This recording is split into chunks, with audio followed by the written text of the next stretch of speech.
আমি এখানে একেবারে নতুন, আর অনেক দূর থেকে পূর্ব মেদিনীপুর, সেখান থেকে সকাল 6টায় আমি বেরিয়েছি, আর এখানে আমি এসেছি ইশার আজান হচ্ছে।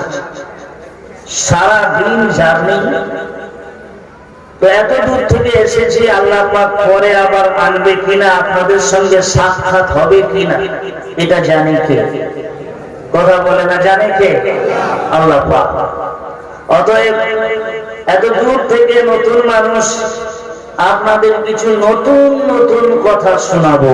আপনারা রাজি আছেন? কোন পুরনো কথা হবে না। কি কথা হবে? নতুন কথা হবে। বলেন ইনশাআল্লাহ। আজকে আমাকে দাওয়াত করে নিয়ে আসা হয়েছে, দাওয়াত কৃত, তাই জন্য আমি এই চেয়ার ধারণ করেছি।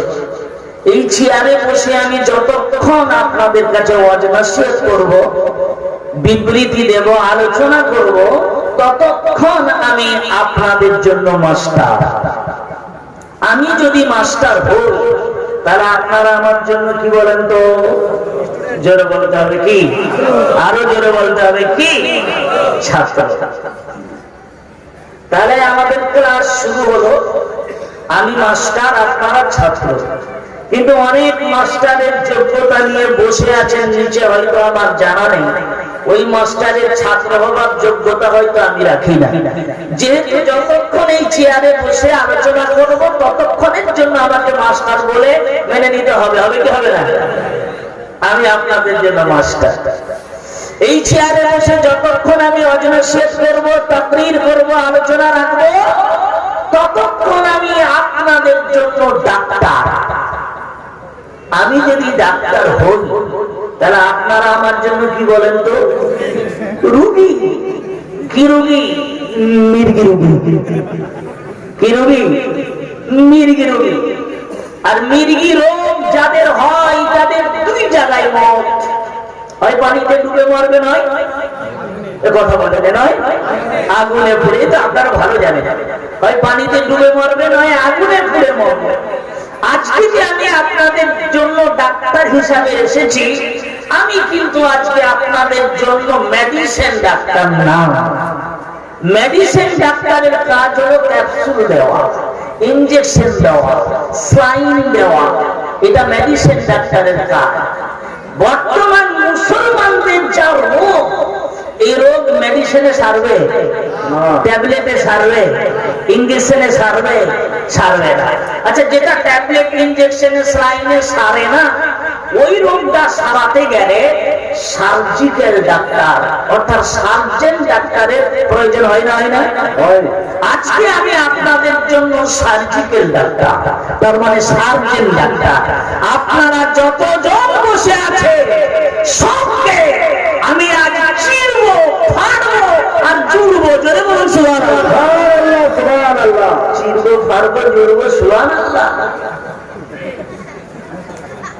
অপারেশন করা লাগবে, কারণ ভিতরে এমন মাল ঢুকে আছে, ওটা অপারেশন করে না বার করলে ঠিক হবে?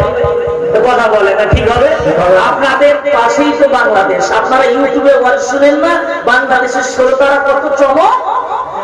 বক্তার কাছ থেকে যদি তার উত্তম আলোচনা যদি শুনতে চান, তাহলে বক্তাকে গরম করতে হবে, বক্তাকে আবেগ প্রবণিত করতে হবে।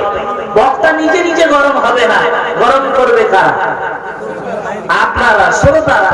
আপনারা যদি নিজের থেকেই সুবহানাল্লাহ খুব জোর করে বলেন, নারা যদি খুব জোর করে দেন, তাহলে বক্তা মনে করবে আমার ওয়াজটা খুব ধ্যান দিয়ে শুনছে। তখন বক্তার ভিতরে একটা আবেগ, একটা গরম ভাব আসবে। আর যখন বক্তা গরম হয়ে যাবে, তখন গরম গরম মাল বাড়াবে না? বাড়াবে না? বাড়াবে না? বাড়াবে না? তখন গরম গরম মাল বাড়াবে। তাহলে আপনারা আমাকে কি গরম করতে চান? আচ্ছা, গরম কারা করতে চান আমি একটু টিপে দেখে নিতে চাই। কারা কারা গরম করতে চান একটু হাত তুলে দেখান তো দেখি। হাত তুলে রাখেন ভালো করে। আরে হাত তুলো না, হাত তুলে, হাত তুলে রাখো, একটু গোড়াটা ছেড়ে না। এইবার বলে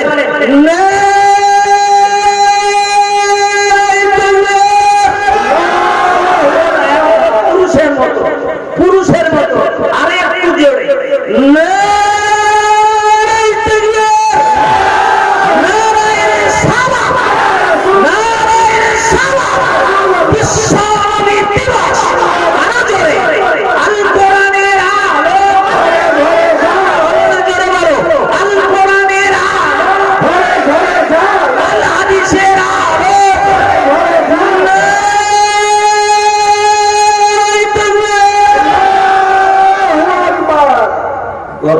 হয়েছে,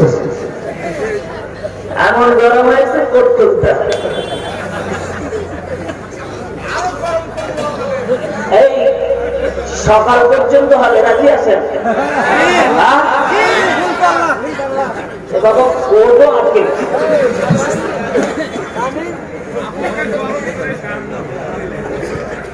তবে অনেক দিন থেকে এসছি, শুধু ঠান্ডা করে গেলে হবে, নরম হলে হবে না, গরম হতে হবে।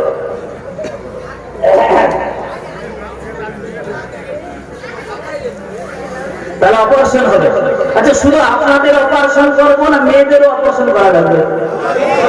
ওদের অপারেশন না করলে দিব, ওদের অপারেশন আগে হবে, ঠিক কিনা? সকলের অপারেশন হবে ইনশাআল্লাহ। জোরে জোরে লা ইলাহা ইল্লাল্লাহ, আরো জোরে লা ইলাহা ইল্লাল্লাহ, লা ইলাহা ইল্লাল্লাহ মুহাম্মাদুর রাসূলুল্লাহ।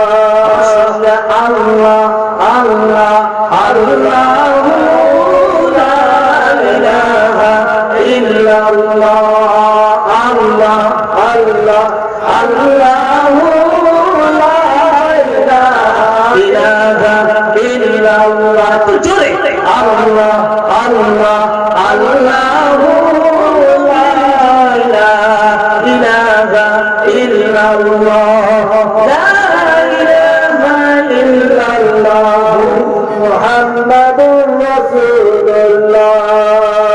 এখন আমরা এমন ওয়াজ শুনে অভ্যস্ত হয়েছি, কিন্তু গল্প গুজব হবে আর একটু কাহানি হবে, দু চারটা গজল হবে। একটা গজল পড়তে 10 মিনিট, একটা বক্তা যদি 5টা গজল পড়ে 50 মিনিট, আর একটা কাহিনী ধরলো, ব্যাস হয়ে গেল 2 ঘন্টা। সুর একটু ভালো থাকলো, শ্রোতারা মনে করলো আহ কি ওয়াজ না হলো, কোনো হাদিস নেই, কোরআন নেই, বিজ্ঞান নেই, যুক্তি নেই, কিছু নেই। আমি আজকে আপনাদেরকে, যদি আপনারা আমার সহযোগিতা করেন, একদিকে পৃথিবীর সমস্ত ধর্মগ্রন্থ, বেদ, বাইবেল, ত্রিপিটক, চিন্তা, বেস্তা, Gita, Ramayana, Mahabharata, old testament, new testament, Granth Sahib, বসাচির, বিধানিকায়াত, সুরের আইন সহ একদিকে পৃথিবীর সমস্ত ধর্মগ্রন্থ, আর একদিকে থাকবে কোরআন এবং হাদিস, আর মাঝখানে থাকবে বিজ্ঞান। যেটা বলে সুবহানাল্লাহ সুবহানাল্লাহ। সমস্ত ধর্মগ্রন্থ একদিকে, কোরআন হাদিস একদিকে, সামনে বিজ্ঞান। বিজ্ঞান, কোরআন হাদিস আর বেদ বাইবেল ত্রিপিটক নিয়ে আলোচনা হবে। আপনাদের অসুবিধা হবে না ইনশাআল্লাহ। পৃথিবীর সমস্ত ধর্মগ্রন্থ নিয়ে আলোচনা করব, কোরআন নিয়ে আলোচনা করব, হাদিস নিয়ে করব, আর বিজ্ঞান সাথে থাকবে। কোন গল্প গুজব, কিচ্ছা কাহিনী চলবে? জোরে বলবে চলবে? ভাইরা আমার, এই যে আমরা মাহফিলে বসছি, আমাদের লাভ হচ্ছে না ক্ষতি হচ্ছে? লাভ। কত লাভ হবে একটু বলে দিন। আমি সম্মানিত সভাপতি, আজকের জলসার সঞ্চালক আপনাদের জামা মসজিদের সদ্য ইমাম সাহেব, আমার পূর্বে আপনাদের এলাকার কৃতি সন্তান হযরত মাওলানা সাহেব, এবং আমার পূর্বে অন্যান্য আলেম ওলামা বৃন্দ, আমার সামনে উপস্থিত দিনদার, ইমানদার, পরহেজগার, আল্লাহওয়ালা, মুত্তাকি, মুমিন মুসলমান ভাইয়েরা, পর্দার অন্তরালে, পর্দার নসিহা ধার্মিকা, সতী সাধবী, সর্বগুণী গুণান্বিতা আমার মা এবং বোনেরা, আমার মাইকের আওয়াজ যতদূর পৌঁছে যাচ্ছে, জাতি, ধর্ম, বর্ণ নির্বিশেষে আবাল বৃদ্ধ বনিতা সকলকে আমার প্রাণ নিগ্রাণ, হৃদয় ভরা ভালোবাসা, শুভেচ্ছা এবং সালাম। আসসালামু আলাইকুম ওয়া রাহমাতুল্লাহ। ওয়া আলাইকুম আসসালাম ওয়া রাহমাতুল্লাহি ওয়া বারাকাতুহু। মাশাআল্লাহ, খুব সুন্দর সালামের জবাব দিলেন। আমরা যে আরেকটা দুটো কথা আমি আপনাদের সামনে বলবো, তারপর আমি তাফসীরের দিকে চলে যাব ইনশাআল্লাহ। 1 নম্বর কথা, এই পৃথিবীতে সবচাইতে সৌভাগ্যবান জাতি, সম্মানীয় জাতি কারা? মুসলমানেরা। আমি যদি আপনাদের পাল্টা প্রশ্ন করি, আপনারা বলেন তো এই পৃথিবীতে সবচাইতে নিপীড়িত, নির্যাতিত, অপমানিত, লাঞ্ছিত, বঞ্চিত শোষিত নিষ্পেষিত এই পৃথিবীর সবচাইতে দুর্ভাগা হতভাগ্য কপাল পোড়া নিকৃষ্ট জাতি কারা? এই মুসলমানেরা। হ্যাঁ, এই পৃথিবীতে শ্রেষ্ঠ জাতি মুসলমানেরা। আবার এই পৃথিবীতে কপাল পোড়া জাতীয় মুসলমানেরা। কপাল কাদের পুড়েছে? যারা রাস্তায় আছে। কপাল কাদের পুড়েছে? যারা ঘরে শুয়ে আছে। কপাল কাদের পুড়েছে? যারা দোকানে আছে। যারা এখানে এসেছে তারা আল্লাহ পাকের জান্নাতে বসে আছে। আল্লাহ পাক আমাদেরকে বাছাই করলেন, আল্লাহ রাব্বুল আলামিন আমাদেরকে সম্মানিত করলেন। আল্লাহ পাক ছাঁটাই করে বাছাই করে সুস্থ অবস্থায় সুস্থ মস্তিষ্কে যে আল্লাহ আমাদেরকে জান্নাতের বাগানে বসালেন, আমরা সেজন্য কার শুকরিয়া আদায় করব? জোরে বলতে হবে কার? আল্লাহ। আসুন সেই আল্লাহ পাকের শুকরিয়া আদায় করি, যিনি ওই বিশাল আকাশের মালিক, এই বিস্তীর্ণ জমিনের মালিক, আপনার আমার সকলের মালিক কে? আল্লাহ। জোরে বলেন কে? আল্লাহ। সেই আল্লাহ পাকের শুকরিয়া আদায় করছি, সকলে বলছি আলহামদুলিল্লাহ। জোরে বলতে হবে আলহামদুলিল্লাহ। এবার আমরা এখানে যে বসে আছি আমাদের লাভ, এখানে বসে যারা ওয়াজ শুনছে 500 রাকাত নফল নামাজ পড়লে যত সওয়াব আল্লাহ পাক আপনাদের সকলের আমল নামায় তত সওয়াব দিয়ে দিয়েছে। সুবহানাল্লাহ, সুবহানাল্লাহ। 500 রাকাত নফল নামাজ পড়ে যা সওয়াব হবে অত সওয়াব আপনাদের আমল নামায়। আমরা নামাজ পড়তেছি, কবুল হচ্ছে কি হচ্ছে না আমরা জানি না, জানে কে? আল্লাহ। কিন্তু আজকে আমাদের 500 রাকাত কবুল নফল নামাজের সওয়াব আমাদের আমল নামায় দিবে কে? আল্লাহ। বলেন কে? আল্লাহ। ভাইরা আমার,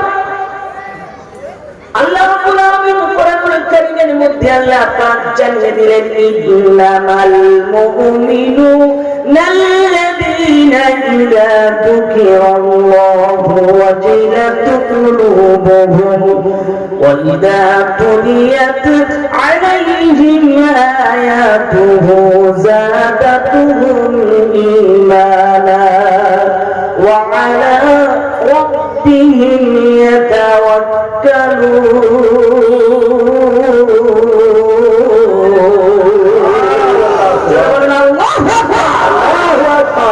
কোরআনের আয়াত যখন শেষ হবে আমরা নাম নেব কার?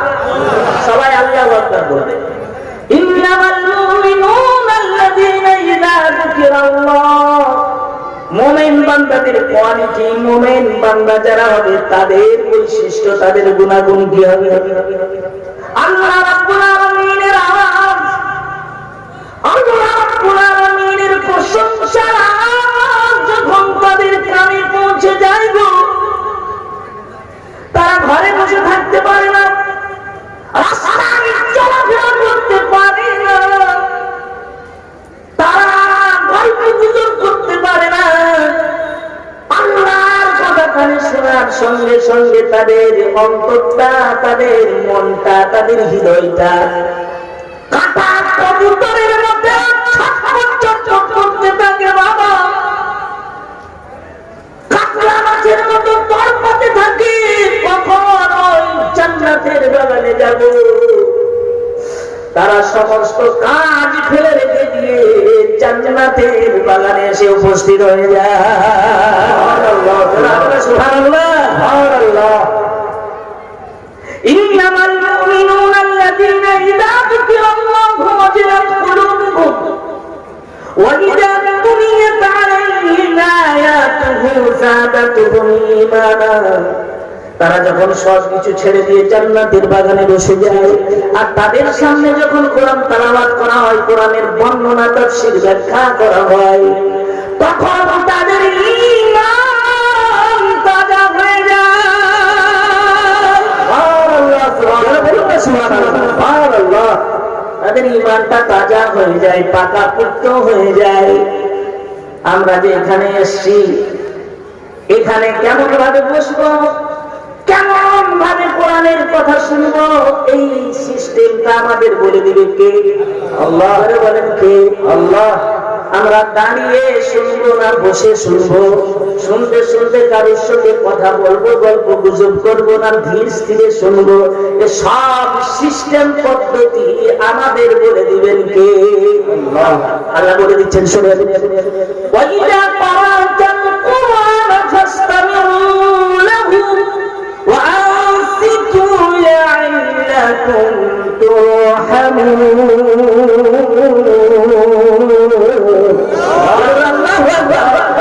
ওয়াইদা ক্বারাতাল কুরআন ফাসতামিউ লাহু, যখন তাদের কাছে কোরআন তেলাওয়াত হয় তারা দুটো কান লাগিয়ে দেয়।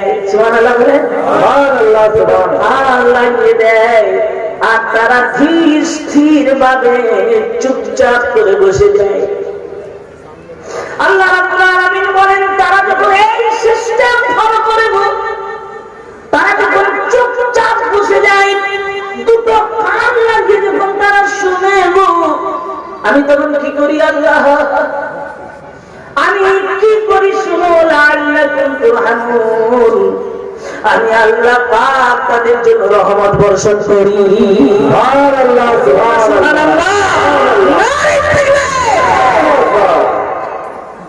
ভাইরা আমার, আল্লাহ রাব্বুল আলামিন জানিয়ে দিলেন, ওয়াইদা সামিউ মা উনজিলা ইলার রাসূলি তারা আ'ইউনাহুম তাফিদু মিনাদ দাম'i মিম্মা আরাফু মিনাল হক ইয়াকুলুনা রাব্বানা আমান্না ফাকতুবনা মা'আশ শাহিদিন।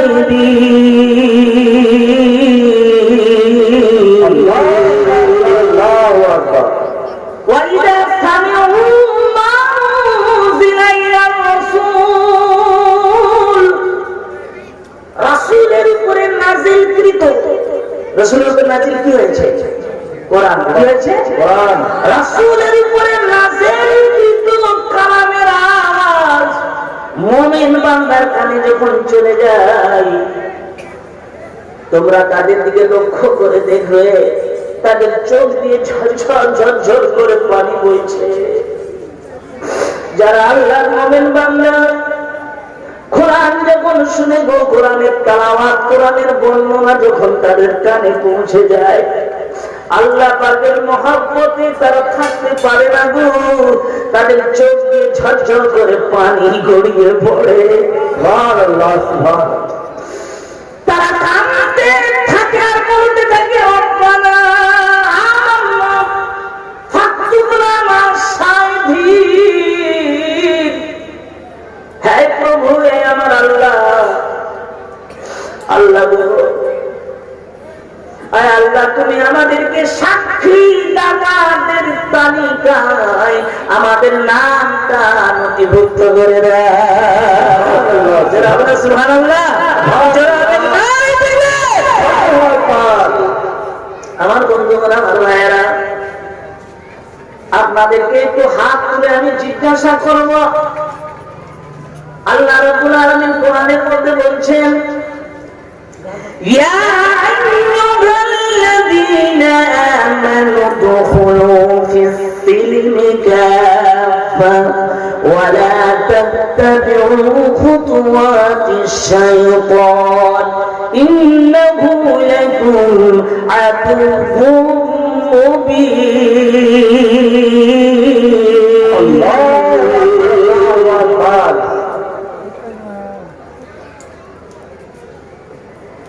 আল্লাহ রাব্বুল আলামিন যখন তার কাফের বান্দাদের ডাক দেয়, কেমন ডাক দেয়?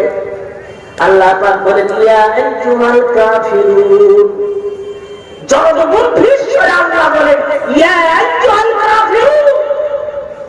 যখন মুশরিক বান্দাদের আল্লাহ ডাক দেয় গো, আল্লাহ বলেন, ইয়া আইয়ুহাল মুশরিকুন। জালিমদেরকে যখন ডাক দেয় আল্লাহ পাক বলেন, ইয়া আইয়ুহাজ জালিমুন।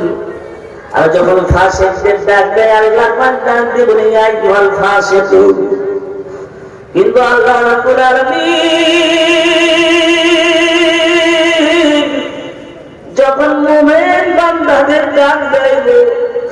আল্লাহ পাক তার কুদরতি হাতটা এইভাবে তুলে দেয়, সুবহানাল্লাহ, এইভাবে তুলে দিয়ে ডাক দেয়, আয় আয় চলে আয়, ইয়া আইয়ুহাল্লাযীনা আমানু, হে আমার ঈমানদার বিশ্বাসী বান্দারা, আয় আয় চলে আয়, সুবহানাল্লাহ, সুবহানাল্লাহ, আয় চলে আয়, উদখুলু প্রবেশ কর ফিসসিলমে ইসলামের মধ্যে, কাফা পরিপূর্ণভাবে ইসলামের ভিতরে দাখিল হয়ে যাও, প্রবেশ করে যাও, জোরে বলুন সুবহানাল্লাহ, সুবহানাল্লাহ। কুদরতি হাতটা এইভাবে তুলে দিয়ে থাকে, আয় আয় চলে আয়, ইধার উধার যাসনি, আর উদখুলু প্রবেশ করো ফিসসিলমে ইসলামের মধ্যে, কাফা পরিপূর্ণভাবে, ওয়ালা তাত্তাবিউ খুতুওয়াতিশ শাইতান,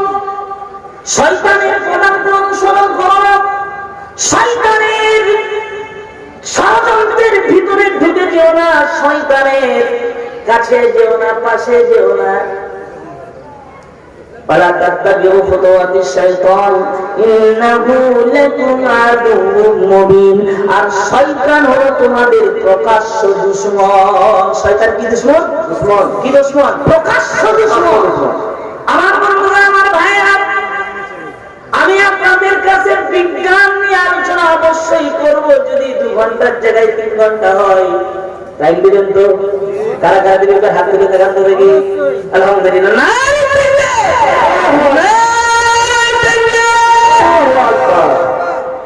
যদি একটু খেতে অসুবিধা হয়, টাইম লেগে যায়, একদিন আপনারা একটু করে নেবেন। আজ আমি এসেছি, কিন্তু আমি আগে আসতে পারবো কিনা জানি না, জানি না। আমার নবী কেমন নবী গো?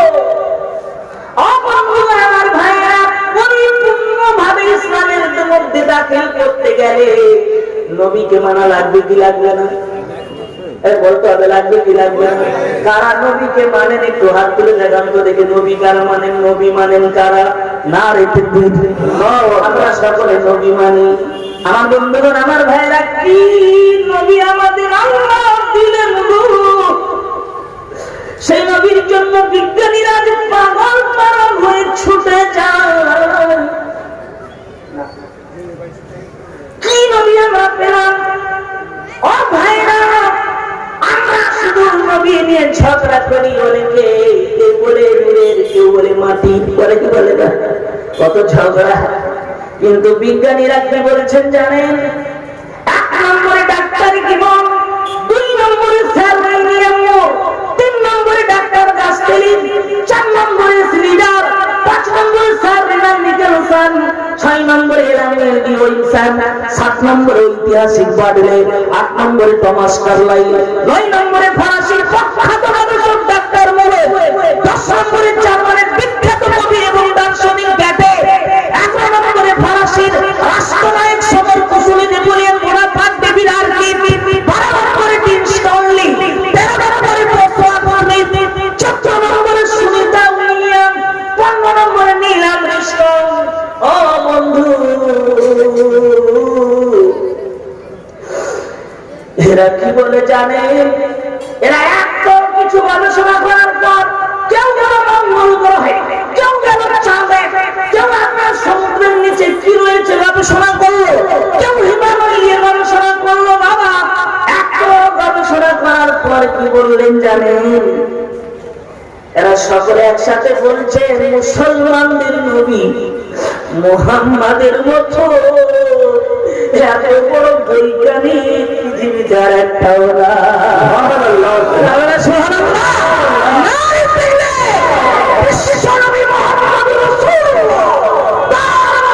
বৈজ্ঞানিক পৃথিবীতে আর একটা,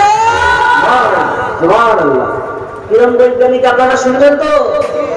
আমার বন্ধু, আমার ভাইয়েরা, অসুবিধা হচ্ছে? আমার বাবাজিরা, এই কথাটা মনে রাখবেন, আমি অবশ্যই আপনাদের শোনাবো। কিন্তু যে আয়াতটা পড়ছে ওই দিকে আমি ঢুকি। আল্লাহ রাব্বুল আলামিন অন্যত্র বলেন, ওয়া মিনান নাসি মান ইয়াকুলু আমান্না বিল্লাহি ওয়া বিল ইয়াউমিল আখির الآخر وما هم بمؤمنين الله أكبر الله أكبر ومن الناس من يقول آمنا بالله وباليوم الآخر মানুষের মধ্যে এমন লোক আছে এ কথাটা বলছে কে জোরে বলতে হবে বলছে কে আল্লাহ আল্লাহ পাক বলছে মানুষের মধ্যে এমন লোক আছে বাবা তারা বলে মানা বিল্লাহ আল্লাহর প্রতি ঈমান এনেছি অবিল ইয়াউমিল আখিরে পরকালকে বিশ্বাস করি এমন বহু লোক আছে বলে আল্লাহর উপরে ঈমান এনেছি পরকালকে বিশ্বাস করি আল্লাহ পাক ওই লোকদের সম্পর্কে বলছেন ওয়া মা হুম বিমুমিনিন ওয়া মুমিন না জোরে নাউজুবিল্লাহ ওরা মুমিন না আল্লাহর উপরে ঈমান এনেছি পরকালের প্রতি বিশ্বাস করি আল্লাহ বলছেন ওরা মুমিন না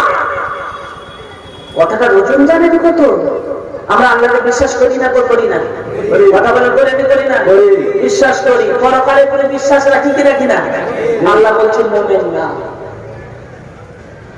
তাহলে মুমিন হতে গেলে কি করতে হবে কি ব্যাপার আল্লাহ রাব্বুল আলামিন বলেন মুমিন বান্দা যদি হতে চাও তাহলে তোমার মধ্যে 30টা বৈশিষ্ট্য 30টা কোয়ালিটি 30টা গুণাগুণ লাগবে কটা গুণাগুণ লাগবে 30টা গুণাগুণ লাগবে আর এই 30টা গুণাগুণের কথা যদি আমি বলতে যাই হাসিবুর রহমান আমার বন্ধুগণ আমার ভাইরা এর ভিতরে ঢুকবে বিজ্ঞান এর ভিতরে ঢুকবে বেদ গীতা রামায়ণ মহাভারত রাজি আছে অশৈলরে মিত্র বলুন রাজা তোমার তানি দিবানি পুষ্পন্দ ভবানী মিলন খবর ইলারাম অল্লাহ রাসূল মুহাম্মদ বরশের আল্লাহ মিল্লাতি ইল্লাল্লাহ এত মিলন গমের চাচাচ্ছেন সমন্বিত মহানবী খ্যাত শিষ্য শাখা সমন্বিত নিবেশ মহাদেব অনুষ্ঠান নিবাসীনাম গঙ্গা জলেষ্ঠ সংস্নাপ পঞ্চগব্য সমন্বিত চন্দ্রাদি চতুষ্টাব মনসাহরম লেষ্ট গুপ্তায় সিদ্ধায় সচ্চিদানন্দ রূপিণে কামাং হি কিংকরম বুদ্ধি সনাতন ভাগবত ভূতারিন্দ্র মহাসুন্নিন্দা অল্লাঞ্জস্থান ষষ্ঠান পরম পরমাং বর্মাং অল্লাহ ওম নমস্তাচ্ছৈ নমো নমঃ এটা জোরে বলুন সুবহানাল্লাহ আল্লাহ সুবহানাল্লাহ ওম নমস্তাচ্ছৈ সুবহানাল্লাহ আমি বলালাম আপনারও বলে দিলেন আচ্ছা যে সুবহানাল্লাহ পড়লেন নেকি হলো না গুনাহ হলো হ্যাঁ নেকি হলো একজন বলছে নেকি হলো আপনাদের কি নেকি হলো না গুনাহ হলো সকলের নেকি হলো কেমন নেকি হলো বুঝাতে হবে না বুঝাতে হবে জলকে আমরা মুসলমান কি বলি পানি পানিকে ইংরেজির লোক যারা ইংল্যান্ডের লোক যারা তারা কি বলে ওয়াটার আরবের লোক যারা তারা কি বলে মাউন তাহলে মাউন ওয়াটার জল পানি চারটা আলাদা জিনিস তাই না একই তো জল যেটা পানি সেটা পানি যেটা ওয়াটার যেটা মাউন সেটা বন্ধুরা আমার ভাইরা আল্লাহ রাব্বুল আলামিন কোরআনুল কারীমের মধ্যে বললেন ওয়া ইন্নাহু লাফি যুবুরিল আউয়ালিন আল্লাহু আকবার আল্লাহ পাক বললেন নবী দুনিয়ায় পাঠাবো আখির জামানার নবীকে আমি আল্লাহ পাঠাবো উম্মতের কান্ডারিকে পাঠাবো তাকে পাঠাবার পূর্বে গোটা পৃথিবীর সমস্ত ধর্মগ্রন্থের ভিতরে আমি আল্লাহ পাক তাকে পাঠাবার ভবিষ্যৎবাণী পৃথিবীর সমস্ত ধর্মগ্রন্থের মধ্যে করে দিয়েছি সমস্ত ধর্মগ্রন্থের ভিতরে আমার নবী আসার পূর্বাভাস দিল কে আল্লাহ বলেন কে আল্লাহ এদিকে আছে বেদের চারটা ভাগ ঋগ্বেদ সামবেদ যজুর্বেদ অথর্ববেদ ঋগ্বেদ সবচাইতে প্রাচীন পুরাণ বেদ এই বেদের মধ্যে মোট মূল মন্ত্র 8টা কটা 8টা জোরে বলতে হবে কটা 8টা মূল মন্ত্র এই 8টা মূল মন্ত্রের ভিতরে আমার নবীজির নাম আছে গো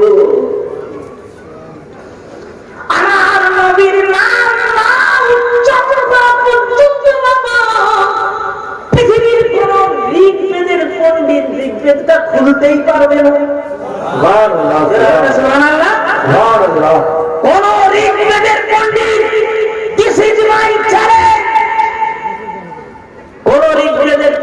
ঋগ্বেদ বলতেই পারবে না আমার নবীর নাম উচ্চারণ না করা পর্যন্ত। জোরে বলে সুবহানাল্লাহ সুবহানাল্লাহ। অসুবিধা হচ্ছে না?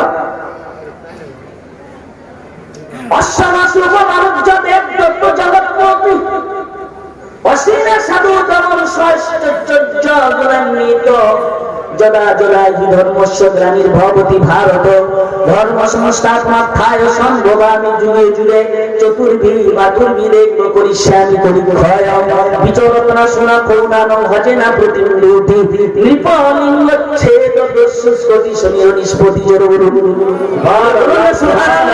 আমি শুধু মন্ত্র করে চলে যাব না, প্রত্যেকটা মন্ত্র ভেঙে ভেঙে ব্যাখ্যা হবে। হবে না? হবে না? হবে না? হবে না? তাদের কাছে হবে, একবার হাত তুলে দেখাতে হবে। মাশাআল্লাহ মাশাআল্লাহ। চতুর্ভি ভানুর্ভি দেখবে পরিশ্রামী পরীক্ষয় বিচরত্না সেরা কৌনানো হজে না প্রতিম্বুতি নিপরিচ্ছে চতুষ্কোটি শনির নিষ্পতি অপতে শান্তি মানসী বিশ্বদানীয় বই বাসুদেব গড়া কাতি পূর্ণ গঙ্গা নীল স্পৃশাম দাস শুক্ল পক্ষ সমাগমে মাসি মাধব জাত দত্তস্যতু পুত্রং পিতরো হিষ্ট মানস্য। জোরে বলুন সুবহানাল্লাহ সুবহানাল্লাহ সুবহানাল্লাহ। সাকরিয়ে প্রাদুর্ভাব আল্লাহ পাকের কসম করে বলছি বাবা, আমার নবী রহমাতুল লিল আলামিন গো, আমার নবী যদি না আসতেন আমরা পৃথিবীতে আসতে পারতাম না। সুবহানাল্লাহ। এবার আসি, যেখানে ছিলাম সেখানে যাই। আমি সমস্ত মন্ত্রগুলি আপনাদের কাছে ব্যাখ্যা করব। আগে বিজ্ঞানের মধ্যে ঢুকি, ঠিক আছে? আসি বন্ধুগণ, আমার ভাইয়েরা, আল্লাহ রাব্বুল আলামিন বললেন মুমিন বান্দার গুণ হবে 30টা। কটা মনে আছে তো? মুমিন বান্দার গুণ কটা? 30টা। কোথায় আছে?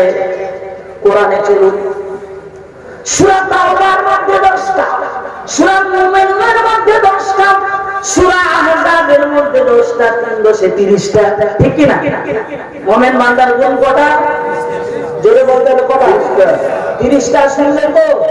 30টা শুনবো ইনশাআল্লাহ। এক নম্বরে সূরা তাওবার মধ্যে আল্লাহ পাক বললেন আত-তাইবুনা আল-হামিদুনা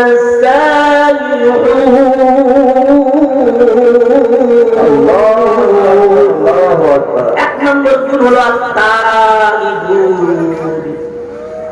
এক নম্বর গুণ আত-তাইবুন। আমার সঙ্গে বলেন, এক নম্বর গুণ আত-তাইবুন। জোরে বলেন আত-তাইবুন। আত-তাইবুন মানে তওবাকারী। কি কারী? তওবাকারী। তওবাকারী। আমরা আদমের সন্তান, আমাদের পিতা আদম ভুল করেছে বাবা, আমাদের দ্বারা মৃত্যু পর্যন্ত ভুল হবে, অপরাধ হবে, গুনাহ হবে, পাপ হবে। আল্লাহ রাব্বুল আলামিন বললেন আত-তাইবুন। কোন আদম সন্তান যদি গুনাহ করে, পাপ করে, অপরাধ করে, আর অপরাধ করে যদি সঙ্গে সঙ্গে সে বুঝতে পারে আমি অপরাধ করলাম, পাপ করলাম, গুনাহ করলাম, গুনাহ ঘটার পর নিজের ভিতরে যদি অনুতপ্ত আর অনুশোচনার সৃষ্টি হয়, অনুতপ্ত অনুশোচনার সৃষ্টি হওয়ার পর ওই বান্দাটি জোরে নামাজের সময় বাবা তাওবা করে নিল, আসরে তাওবা পড়ল, মাগরিবে পড়ল, ইশায় পড়ল বাবা। তাওবা করার পর মনের মধ্যে শান্তি নাই, না জানি আল্লাহ আমার গুনাহ হয়তো মাফ করে না, আল্লাহ পাক মনে হয় আমার উপরে খুব রেগে আছে। এশার নামাজ পড়ার পর তাওবা করার পর ইতিমিনান নাই, মনে ইতিমিনান হচ্ছে না, মনে হয় আল্লাহ গুনাহ মাফ করে দেব। এবার সব যে ঘুমিয়ে গেল, স্ত্রী ঘুমালো, ছেলে ঘুমালো, মেয়ে ঘুমালো, মা ঘুমালো, বাবা ঘুমালো, পাড়া প্রতিবেশী ঘুমালো, গ্রামবাসী সব ঘুমিয়ে গেল। গভীর রাত, রাত 12টা, রাত 1টার সময় উপরে ঠান্ডা পানিতে মনটা ধরপড় করছে, ছটফট করছে, মনে হয় আল্লাহ আমার গুনাহ মাফ করে না। এই চিন্তায় নিজে ব্যতিব্যস্ত, ঠান্ডা পানিতে উঁচু করে মুসল্লাটা বিছায়া দিয়ে লোকটি ছটফট করছে, আল্লাহ মনে হয় গুনাহ মাফ হয় না। নামাজে দাঁড়িয়ে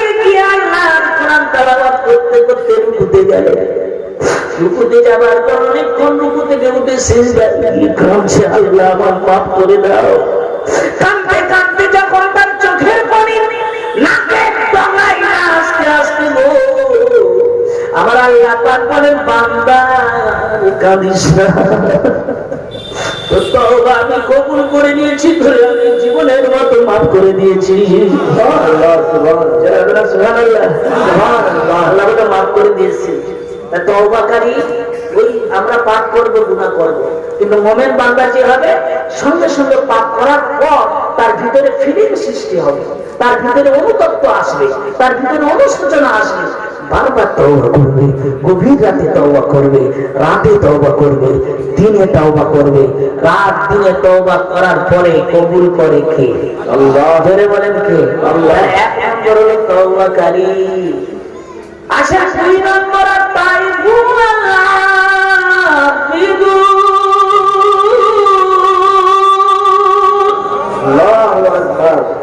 আবেদুন।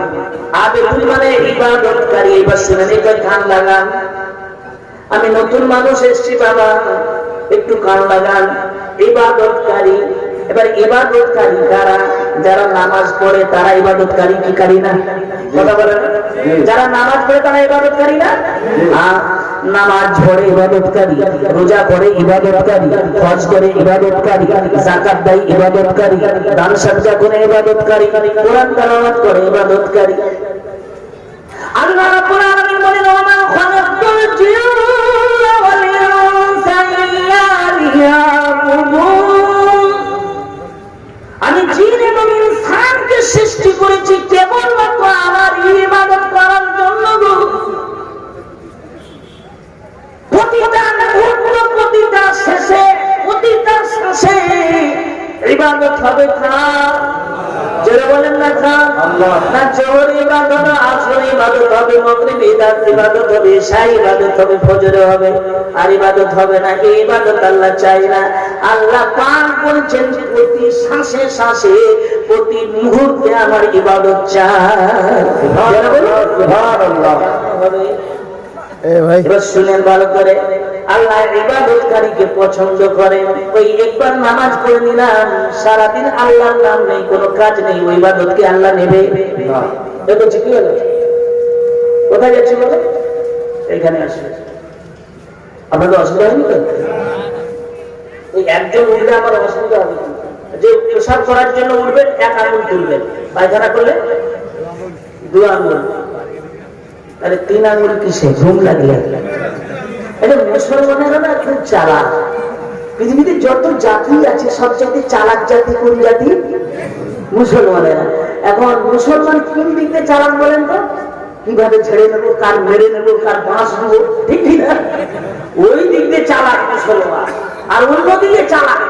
এখন একজন মুসলমান, একজন ইহুদি আর একজন খ্রিস্টান, 3 বন্ধু। ক বন্ধু? 3 বন্ধু। বেড়াতে গিয়েছে, খুব চালাক তো মুসলমান। বেড়াতে গিয়েছে, বেড়াতে বেড়াতে বেড়াতে এটা কিনবো, ওটা কিনবো, সেটা খাবো, ওটা খাবো, এই করতে করতে সন্ধ্যা হয়ে গেছে, সকলের কাছে পয়সা শেষ। আর যত সন্ধ্যা, যত রাত হচ্ছে, মুসলমানের খিদা, ইহুদির খিদা, খ্রিস্টানের খিদা লাগছে। এখন মুসলমান বলতে চায়, দেখ না ভালো করে পকেট টকট হালতে দেখ, কিছু টাকা আছে নাকি দেখ, খুব খিদা লাগছে রে ভাই। 3 লোকের কাছ থেকে পকেট পকেট হালতে হালতে দেখা গেল 20 টাকা। ক টাকা? ক টাকা? 20 টাকা। মুসলমান বলছে, চল ওইখানে অনেকগুলো হোটেল আছে, চল দেখি ওইখানে কিছু খাওয়া যায়। কারণ পাশাপাশি অনেক যদি হোটেল থাকে, সেখানে কম্পিটিশন হবে না? হবে না? কম্পিটিশন হবে। 3 জন কাস্টমার যাচ্ছে, প্রথম হোটেল ওয়ালা বলছে আমার দিকে আসো। পাশের হোটেল ওয়ালা চিন্তা করছে, আরে 3টা কাস্টমার হোটেল ঢুকে গেলে আমার তো লস হয়ে যাবে, আরে আমার দিকে আসো। এইভাবে ডাকতেছে সব হোটেল ওয়ালা। প্রথম হোটেল ওয়ালা বলছে, আমার হোটেলে যদি খাও তাহলে 20 টাকায় 3টা রুটি। 20 টাকায় কটা রুটি? 3টা রুটি। পাশের হোটেল ওয়ালা চিন্তা করছে, ও যদি টেনে নেয় তাহলে অসুবিধা হবে, আমাকে একটা অফার মারতে হবে। এই অফার ছেড়ে দিয়েছে। কি অফার? আমার হোটেলে গেলে 20 টাকায় 3টা, একটা ফ্রি। এখন এই 3টা মাল কোনটাই ঢুকবে বাবা? যেটা ফ্রি পাবে সেটাই ঢুকবে না? 3 জনে ঢুকেছে, ওইটাই ফ্রি পাবে, আর 3টা রুটি পাবে। 3 জনে 3টা খেয়েছে, পড়ে থাকলো একটা ফ্রি। যেটা ফ্রি পড়ে আছে তার উপরে ঝামেলা হবে না? হবে না? কথা বলে হবে না? হবে না? তার উপরে বিশাল ঝামেলা। ইহুদি বলে আমি খাবো, খ্রিস্টান বলে আমি খাবো, মুসলমান বলে আমি খাবো। মুসলমান যখন জিদ করছে, ইহুদি খুব চালাক তো, ইহুদি বলছে ওরা 1 মাস রোজা রাখিস না খেয়ে, এই খিদা সহ্য করার তোর অভ্যাস আছে, তুই সহ্য করা খেয়ে। মুসলমানরা সবচেয়ে পয়সা আছে, খাবো তো 3 জন মিলে খাবো। মুসলমান চিন্তা করছে 3 জন মিলে খেলে আমাকে পেটে ভরবে না, এমন একটা কাজ করতে হবে এদেরকে কোন রকম শুনিয়ে দিতে পারলে থাকে খেয়ে নেবো। তখন বলছে শোন, আমরা 3 জন আয় ঘুমিয়ে আসি, ঘুমিয়ে পড়ি চলাই, যে ভালো আশ্চর্যজনক স্বপ্ন দেখবে সে ওই রুটিটা খাবে। আচ্ছা তাই নাকি? তাহলে সে বলছে ও তো আর ঘুম ধরে না, ও খাবে কি? রুটি খাবার নেশা ওদের ঘুম ধরে গেছে, যে সেই ফাঁকে তাড়াতাড়ি রুটি খেয়ে উঠছে আবার শুয়ে পড়ছে। যেমন যেমন প্রথম ঘুম ভাঙলো ইহুদি। ইহুদি ডাকতে বলে শোনো, আমার স্বপ্নটা খুব সুন্দর গো, আমার স্বপ্নের মধ্যে আমার নবী মুসা, কোন নবী? মুসা নবী আমার স্বপ্নের মধ্যে এসেছে, আমাকে চুমু টুমে খেয়ে বলে চল 7 আকাশে চল। 7 আকাশে আমাকে নিয়ে গেছে, নিয়ে যে বলছে তোর আচার আচরণ খুব ভালো, একটা কাজ করবি রুটিটা তুই খাবি। এবার খ্রিস্টানের ঘুম নিয়ে গেছে, খ্রিস্টান করে তোর স্বপ্নের চেয়ে আমার স্বপ্ন ভালো। তোর স্বপ্ন কি? আমার স্বপ্নের মধ্যে আমার নবী ঈসা আমাকে খুব চুমু টুমু খেয়ে বলে তুই আমার চেহারা তুই আমার খুব ভালো উন্নত কাজ কারবার, তোর আচার আচরণে আমি খুব সন্তুষ্ট, রুটিটা তুই খাবি। কারণ আপনারা বলেন রুটি আছে, কথা বলে রুটি আছে, রুটি তো মুসলমান বলে দিচ্ছে সাবান, রুটি তো আর নেই। ওরা দুজনে ঝগড়া করছে, সে বলে আমি খাবো, বলে আমি খাবো, সে বলে আমি খাবো, বলে আমি খাবো। ঝগড়া করতে করতে ইহুদি বলছে আমার কেন ঝগড়া করি? মুসলমান দেখুন দেখি ও কি স্বপ্ন দেখছে, ও কি স্বপ্ন দেখছে তোর? আর ওকে তুল দেশে মার করে উঠতে চাই না। যখন উঠতে চাই না, ইহুদি বলছে একটা কাজ কর, চিমটি খা।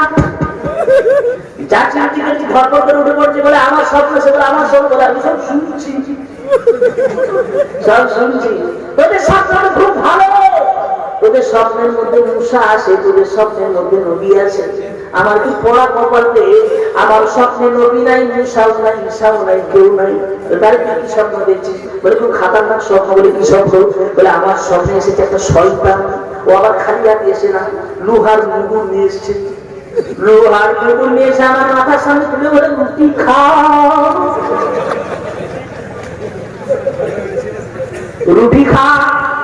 তুই কি করলি? কি আর করবে? মেরে দিবে, মরে যাবো। এত বড় বিপদ গেল, আমাদেরকে ডাকবি না কেন? তোদেরকে ডাকবো কি করে? একটু 7 আকাশে, একটু প্রথম আকাশে ডাকবো কি করে? মানে আমি হাসানোর জন্য বলি না, আমি এই জন্য বলছি মুসলমান এই চারা কি করে, কিভাবে ঝেড়ে খাবো, কিভাবে বাচ্চা ফাঁকি দেবো, কিভাবে মনের ফাঁকি দেবো, কিভাবে ছোট ভাইকে ফাঁকি দেবো, পাড়া প্রতিবেশীকে ফাঁকি দেবো, পরে কি করে না? আমার বন্ধুদের যেখানে ছিলাম সেখানে আল্লাহ রাব্বুল আলামিন বললেন 30টা গুণ লাগবে মুমিনের। কটা? 30টা গুণ। 1 নম্বর আত্মাই গুণ, 2 নম্বর আবেদুন। আবেদুন মানে কি? তোমার প্রতিটা মুহূর্ত ইবাদত করতে হবে কার? আল্লাহ। জোরে বলতে কার? আল্লাহ।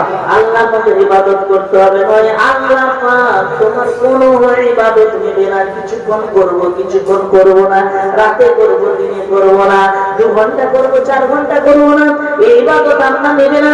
আল্লাহ বলছেন তোমার প্রত্যেকটা মুহূর্ত আমার ইবাদত চাই বাবা।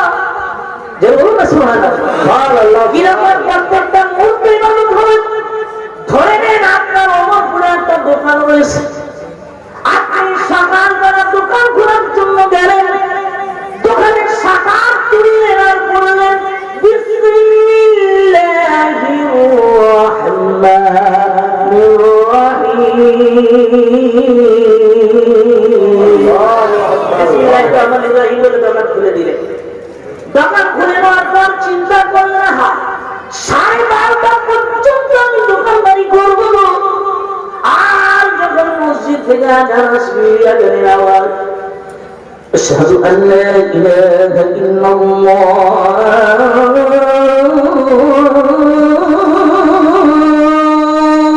আল্লাহু আকবার, আশহাদু আল্লা ইলাহা ইল্লাল্লাহ,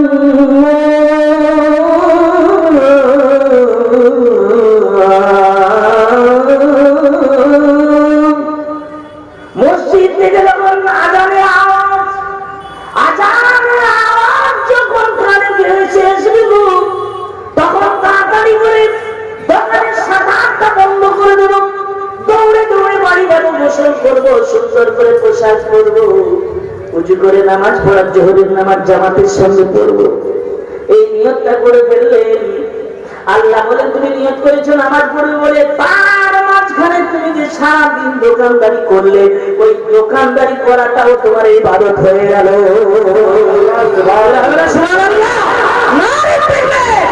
শুধু নিয়ত করেছেন জোরে নামাজ পড়বো, সারাদিন দোকানদারি, ইবাদত হলো কার?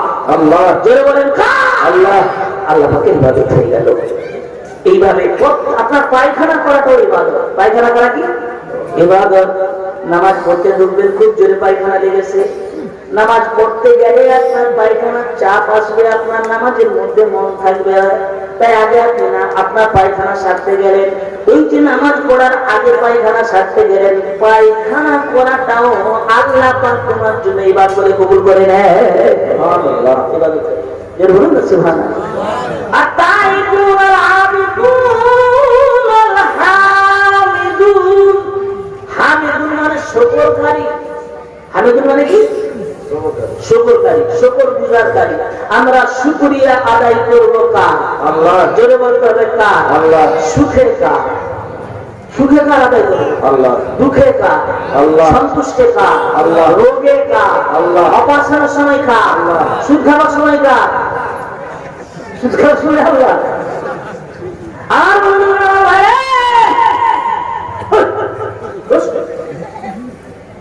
উঠা যাবে আমার বন্ধুরা, আল্লাহ জানিয়ে দিলেন হামিদুন শুকরিয়া আদায় করবে। আমরা শুকরিয়া কেন আদায় করবো? এবার বিজ্ঞানে যাচ্ছে, শুনে চোখে ছলছল করে পানি বেরোবে। বাবা যদি মোমেন বান্দা তোমার এক মুহূর্ত লাগবে না চোখ দিয়ে পানি আসতে, কেন আল্লাহ পাকের শুকরিয়া আদায় করবে? এখন আমার নবীজি বলছেন হাঁচি যখন দাও আলহামদুলিল্লাহ পড়বে। হাঁচি দিলে আলহামদুলিল্লাহ পড়ি না? হাঁচি দিলে আলহামদুলিল্লাহ পড়বে। এই কথাটা বিজ্ঞানীদের কানে পৌঁছে গেল। বিজ্ঞানীরা চিন্তা করলেন হাঁচি একটা বিরক্তদায়ক ব্যাপার। হাঁচি দিলে নাক দিয়ে শিকড় বেরিয়ে আসে, মুখ দিয়ে থুতু বেরিয়ে আসে, কত খারাপ জিনিস হাঁচি। আর মুসলমানদের নবী মুহাম্মদ বলছে হাঁচির পরে আলহামদুলিল্লাহ পড়বে। এটা এমন একটা কিরম ব্যাপার লাগছে।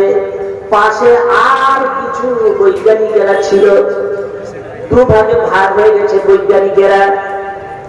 এক বৈজ্ঞানিক বলছে হাঁচির বিরক্তকর নাক দিয়ে মেয়েটা শিকড় বেরিয়ে এসে থুতু বেরিয়ে আসে, আলহামদুলিল্লাহ পড়াটা কি বিরক্ত। মুসলমানদের নবী মূর্খ। জরুরি নাউজুবিল্লাহ। ও কি একটা কথা বলছে, এটা কি মানা যায়? পাশে আরো বৈজ্ঞানিকেরা ছিল, না না না, মুসলমানদের নবী মুহাম্মদ কোনদিন কোন কথা বলে না যে কথার মধ্যে উপকার নাই। মুহাম্মদ রাসূলুল্লাহ এমন কথা বলে না যে কথার মধ্যে উপকার নাই, এমন কথা বলে না যে কথার মধ্যে বিজ্ঞানের কারণ নাই, আর এমন কথা বলেন না যে কথার মধ্যে যুক্তিযুক্ত নাই। এখন বিজ্ঞানীরা যারা বলছে নবী মুহাম্মদ সাল্লাল্লাহু আলাইহি ওয়াসাল্লাম যে কথা বলে প্রত্যেকটা কথার মধ্যে উপকার আছে, আর এই বিজ্ঞানীরা বলছেন তাহলে গবেষণা করো। যেটা বলি সুবহানাল্লাহ, হাঁচি নিয়ে গবেষণা করা হলে 1 বছর 2 বছর 3 বছর না, হাঁচি নিয়ে গবেষণা করতে 100 জন বিজ্ঞানী নিয়ে গবেষণা করলো। বাবা 100 জন বিজ্ঞানী নিয়ে হাঁচি নিয়ে গবেষণা করতে গিয়ে 16 বছর সময় লাগলো। 16 বছর সময় লাগলো। 16 বছর সময় চলে যাবার পর এবার কি বলছেন জানেন? হাঁচির ভিতরে কি বেরিয়ে এসেছে শুনেন। ওই বিজ্ঞানীরা বলছেন বাবা শোনো, আমরা যে শ্বাস প্রশ্বাস গ্রহণ করি, এই শ্বাস প্রশ্বাস মুখ দিয়ে নাক দিয়ে যে শ্বাস নেই, এই শ্বাসটা নিতে গিয়ে এই আবহাওয়ার মধ্যে, ক্লাইমেটের মধ্যে অনেক রোগ জীবাণু ঘুরতেছে, অনেক ভাইরাস ঘুরতেছে। এখন যে করোনা এই হাওয়ার মধ্যে রয়েছে, এই জন্য সমস্ত বিজ্ঞানীরা এবং রাষ্ট্রমন্ত্রী যারা বলে মাস্ক পরো, মাস্ক পরলেই তোমার করোনা থেকে তুমি মুক্তি পেতে পারবে, ভুগতে পারবে না। তার মানে আবহাওয়ার মধ্যে রয়েছে হাজার হাজার রোগ জীবাণু, হাজার হাজার ভাইরাস, নেই কি নেই? রয়েছে। বিজ্ঞানীরা বলছেন এত ভাইরাস, এত রোগ জীবাণু বাবা তোমরা চার চোখ দিয়ে দেখতে পাবে না। দূরবীক্ষণ যন্ত্র দিয়ে হাজার হাজার রোগ জীবাণু তোমাদের নাক দিয়ে, কান দিয়ে আর আপনার মধ্যে ঢুকতেছে। ওইগুলো ঢুকে ফুসফুসের মধ্যে যাচ্ছে, লাংসের মধ্যে যাচ্ছে, কিডনির মধ্যে যাচ্ছে, পৌষ্টিক তন্ত্রের মধ্যে গিয়ে জমা হচ্ছে, কোষগ্রান্থের মধ্যে গিয়ে জমা হয়। বিজ্ঞানীরা বলছে ওই জীবাণুগুলি, ওই ভাইরাসগুলি যদি মানুষের শরীরে 1 মাস থেকে যায় তাহলে ক্যান্সার হবে, টিউমার হবে, বড় বড় রোগ হবে, মানুষ বাঁচতে পারবে না। 1 মাস যদি ওই জীবাণুগুলো রয়ে যায়, বন্ধুগণ আমার ভাইরা, ওই জীবাণু 1 মাস হয়ে গেলে ক্যান্সার হয়ে যাবে বাবা। পেটের ভিতরে একটা ঝাঁকুনি সৃষ্টি করে। ওই ঝাঁকুনিটা বিজ্ঞানীরা বলেছেন প্রতি সেকেন্ডে 160 কিলোমিটার বেগে ওই ঝাঁকুনিটা তৈরি হয়। আর যখন আমরা হাঁচি দিই 160 কিলোমিটার বেগে ওই হাঁচির হাওয়া বেরিয়ে আসে, ওই হাঁচির হাওয়াটা বেরিয়ে আসে 160 কিলোমিটার বেগে বাবা। ওই 160 কিলোমিটার বেগে যে হাওয়াটা বেরিয়ে এলো, আপনার কিডনিতে, আপনার ফুসফুসে, আপনার লিভারের মধ্যে যে রোগ ঢুকে গিয়ে জমা হয়েছিল 160 কিলোমিটার হাঁচির মাধ্যমে আল্লাহ পাক সব রোগ জীবাণু আপনার শরীর থেকে বার করে দিবে।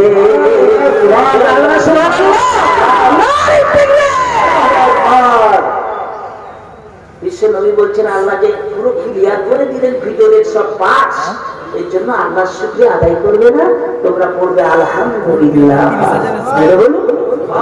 তোমরা আলহামদুলিল্লাহ পড়বে। বিজ্ঞানীরা বলছে বিজ্ঞানীরা আমরা 16 বছর গবেষণা করলাম, lakh lakh million billion trillion dollar খরচা করলাম বাবা। $1 খরচা করার পরে আজকে আমরা পেয়েছি হাঁচির মধ্যে এত সব জিনিস। কিন্তু আজ থেকে 1500 বছর পূর্বে মুহাম্মদুর রাসূলুল্লাহ কোনদিন স্কুল, কলেজ, ইউনিভার্সিটি যায় না, কোন গবেষণার যন্ত্রপাতিও ছিল না। মুহাম্মদ কি করে জানলো হাঁচির মধ্য দিয়ে শরীরের সমস্ত রোগ জীবাণু বেরিয়ে যায়? সুবহানাল্লাহ।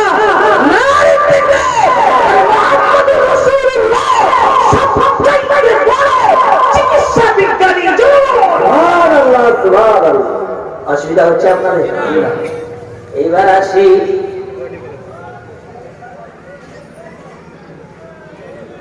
এই আমি মাথার টুপিটা খুললাম, পাগড়িটা খুললাম, এই মাথাতে আছে 12,000 রং। কত হাজার? কত হাজার? 12,000 শিরা উপশিরা মাথার মধ্যে আছে বাবা। ওই 12,000 রং, 12,000 শিরা উপশিরা মাথা থেকে নেমে আল্লাহ রাব্বুল আলামিন বলছে এই মুখের ভিতরে একটা জেনারেটর, একটা ডায়নামো বসানো আছে। আল্লাহ পাক বলছেন কুল হুয়াল্লাযী জাআলা লাকুমুস সামাআ ওয়াল বাসারা ওয়াল আফইদাতা কালিলাম মা তাশকুরুন। আমি কি তোমাদেরকে শোনার মতো কান দিই না, দেখার মতো আমি আল্লাহ তোদেরকে চোখ দিই না? আমি আল্লাহ তোমাদের রক্তকে পরিচালনা করার জন্য কি ডায়নামো বসিয়ে দিই না? সুবহানাল্লাহ, সুবহানাল্লাহ। এইখানে কি একটা ডায়নামো বসাই না? ওই মাথার 12,000 রগ, সেই ডায়নামো ফুসফুসের সঙ্গে সব রগ আপনার জয় হয়েছে। আবার ওই রগ গোটা শরীরে চলে গিয়েছে, পায়ের আঙ্গুল পর্যন্ত, হাতের আঙ্গুল পর্যন্ত। বিজ্ঞানীরা বলছেন 6 লিটার রক্ত, কলিটা মনে রাখে, 6 লিটার রক্ত বাবা ওই যে জেনারেটর। সুবহানাল্লাহ, সুবহানাল্লাহ। বিজ্ঞানীরা বলছেন তোমাদের শরীরে যে 12,000 রগ রয়েছে, ওই 12,000 রগ যদি কেটে কেটে কেটে কেটে কেটে কেটে বার করা হয়, আর ওই 12,000 মধ্যে যদি জোড়া লাগানো হয় তাহলে কত বড় হবে জানেন বাবা? 2.5 লক্ষ কিলোমিটার পথ অতিক্রম করা যাবে। America, Russia, Japan, Germany, Australia, Mexico, Indonesia, Malaysia, Bharat, Pakistan, Bangladesh, Myanmar, মালদ্বীপ থেকে শুরু করে গোটা পৃথিবীটা ওই রোগটা নিয়ে ভ্রমণ করা যাবে। 2.5 লক্ষ কিলোমিটার পথ অতিক্রম করা যাবে। বিজ্ঞানীরা বলছেন যে ডাইনামোটা বসানো রয়েছে, প্রতি সেকেন্ডে 6 লিটার রক্ত বাবা, 6 লিটার রক্ত ওই ডাইনামাটা সংকোচন সম্প্রসারণ পাম্পিং করছে। এই পাম্পিং এর মাধ্যমে প্রতি সেকেন্ডে 6 লিটার রক্ত গোটা শরীরের মধ্যে পৌঁছে দিচ্ছে। তার মানে হলো 2.5 লক্ষ কিলোমিটার পথের ভিতরে 6 লিটার রক্ত প্রতি সেকেন্ড ঘুরে আসে। অসুবিধা হচ্ছে? তাহলে শুকরিয়া আদায় করবে আল্লাহ। ও বন্ধুগণ, কেন শুকরিয়া আদায় করবেন? শুনে, আমরা যখন কাজকর্ম করি, কাজকর্ম করতে করতে হাতটা ব্যথা হয়ে যায়, কোমরটা ব্যথা হয়ে যায়, পাগুলো ব্যথা হয়ে যায়। হাত যখন ব্যথা হয়, কোমর যখন ব্যথা হয়, পা যখন ব্যথা হয়, হাত বলতে থাকে আমি একটু বিশ্রাম নিতে চাই, কোমর বলতে থাকে আমি একটু বিশ্রাম নিতে চাই, সব বলতে চাই, কেউ সব দিয়ে সব অঙ্গ প্রত্যঙ্গ বলে বিশ্রাম নিতে চাই। কিন্তু এই দেহের মধ্যে এমন একটা পার্টস আছে কোনদিন বিশ্রাম নেয় না। ওই পার্টসটা যেদিন বিশ্রাম নেবে 1 সেকেন্ডের জন্য, আল্লাহকে যদি বলে আল্লাহ হাত বিশ্রাম নিল, চোখ বিশ্রাম নিল, পা বিশ্রাম নিল, সব বিশ্রাম নিল, কাজকর্ম করার পর আমি একটু বিশ্রাম নেব, তার নাম হাত। হাত যদি 1 সেকেন্ডের জন্য বিশ্রাম নেয়, ছবি হয়ে যাবে না? এই ছবি হবে না? 1 সেকেন্ডের জন্য বিশ্রাম নিলে ছবি হয়ে যাবে, মারা যাবে। আল্লাহ পাক বলেন, এই বান্দা শোন, প্রতি মুহূর্তে আমার গোলামি করবি, আমার শুকরিয়া আদায় করবি। জোরে বলুন সুবহানাল্লাহ। আমার বন্ধুগণ, আমার ভাইয়েরা, আমি ওইদিকে যেতে গেলে সময় কত লাগবে বলেন? সময়টা বলেন জোরে জোরে। লা ইলাহা ইল্লাল্লাহ, আরো জোরে লা ইলাহা ইল্লাল্লাহ, লা ইলাহা ইল্লাল্লাহ মুহাম্মাদুর রাসূল। আমার বন্ধুগণ, আমার ভাইয়েরা, বিজ্ঞান নিয়ে বলতে গেলে হাসিবুর রহমানকে এই 10টার সময় তুললে হবে না। কোনদিন যদি আপনারা আমাকে নিয়ে আসেন, 8টা থেকে তুলবেন 1টা পর্যন্ত আলোচনা করবো, 5 ঘন্টা 8 ঘন্টা যত লাগে। এরকম সুবহানাল্লাহ। আমার বন্ধুগণ, আমার ভাইয়েরা, এবার আমি আপনাদের বলি, 3 নম্বর বলেছি। 3 নম্বরের ভিতরে অনেক কিছু আছে, আমি ওই দিকে যাব না। এবার আসি, আমাদের সবচাইতে বেশি প্রিয়, জানের চাইতে বেশি প্রিয়, আমাদের জীবনের চাইতে বেশি প্রিয়, তার নাম মুহাম্মদুর রাসূলুল্লাহ সাল্লাল্লাহু আলাইহি ওয়াসাল্লাম। নবীর জন্য কারা কারা জান দিতেও চায়, একবার হাত তুলে দেখান। নবীর জন্য জানও দিতে চায়। আরে নবীর জন্য জানও দিতে চায় কারা? সবাই তো হাত তোলেন না, হাত তুলে আমরা আল্লাহ দেখুন। নবীর জন্য আমরা জানও দিব। পৃথিবীতে এমন কোন মানুষকে দেখাতে পারবেন না তাদের নেতার জন্য জান দিতে প্রস্তুত, কিন্তু পৃথিবীতে 1 কোটি 2 কোটি না কোটি কোটি মানুষ আমার নবীর জন্য জান দিতে প্রস্তুত। সুবহানাল্লাহ, ঠিক না? আমার বন্ধুরা, আমার ভাইরা, নবীর জন্য জান দিতে প্রস্তুত। এবার আমি আপনাদের বলবো, তাহলে আপনারা নবীর সম্পর্কে, নবীর পরিচয় সম্পর্কে জানা অবশ্যই থাকবে। আমরা মুসলমান, আমরা যদি নবীর পরিচয় না জানি তাহলে মুসলমান বলে দাবি করব কি করে? আমার নবীর পরিচয় আপনারা জানেন? জানেন? আমি একটু দেখে নিই জানেন কিনা। আমার নবীজির আব্বার নাম কি বলেন? আব্দুল্লাহ। জোরে বলেন আব্দুল্লাহ। আমার নবীজির আব্বার আব্বা অর্থাৎ দাদুর নাম বলেন? বাহ, খুব সুন্দর। তার বাপের নাম বলেন? আর গাড়ি চলবে। আমার বন্ধুরা, আমার ভাইরা, শোনেন, আমার নবীজি নবীজির আব্বাদের নাম আব্দুল্লাহ, তার বাপের নাম আব্দুল মুত্তালিব, তার বাপের নাম হাশিম, তার বাপের নাম আব্দুল মুন্নাফ আল মুগীরা, তার বাপের নাম কুসাই, তার বাপের নাম কিলাব, তার বাপের নাম মুররা, তার বাপের নাম কাব, তার বাপের নাম লুয়াই, তার বাপের নাম গালিব, তার বাপের নাম ফিহির, তার বাপের নাম মালিক, তার বাপের নাম নাজার, তার বাপের নাম কিনানা, তার বাপের নাম খুজাইমা, তার বাপের নাম মুদরিকা, তার বাপের নাম ইলিয়াস, তার বাপের নাম মুজার, তার বাপের নাম নাজার, তার বাপের নাম মার, তার বাপের নাম আদরান, তার বাপের নাম আউফ, তার বাপের নাম হামিশা, তার বাপের নাম সালামা, তার বাপের নাম আউস, তার বাপের নাম ফৌজ, তার বাপের নাম কামওয়াল, তার বাপের নাম উবাই, তার বাপের নাম আওয়াম, তার বাপের নাম নাসির, তার বাপের নাম হাজা, তার বাপের নাম বলদাস, তার বাপের নাম ইয়াদলাফ, তার বাপের নাম তারিক, তার বাপের নাম জাহিদ, তার বাপের নাম মাখি, তার বাপের নাম আইদ, তার বাপের নাম আবদার, তার বাপের নাম উবাই, তার বাপের নাম আব্দুল্লাহ, তার বাপের নাম হামদান, তার বাপের নাম সুমাবা, তার বাপের নাম ইয়াসরিবি, তার বাপের নাম হাসান, তার বাপের নাম ইলহাম, তার বাপের নাম আলী, তার বাপের নাম আই, তার বাপের নাম জাইশান, তার বাপের নাম আয়েশা, তার বাপের নাম আফনান, তার বাপের নাম জাহা, তার বাপের নাম সুমাই, তার বাপের নাম মাজি, তার বাপের নাম আউজা, তার বাপের নাম আরাম, তার বাপের নাম কাইদা, তার বাপের নাম ইসমাইল আলাইহিস সালাম, আর তার আব্বা জানেন নাম মিল্লাতা আবিকুম ইব্রাহিম।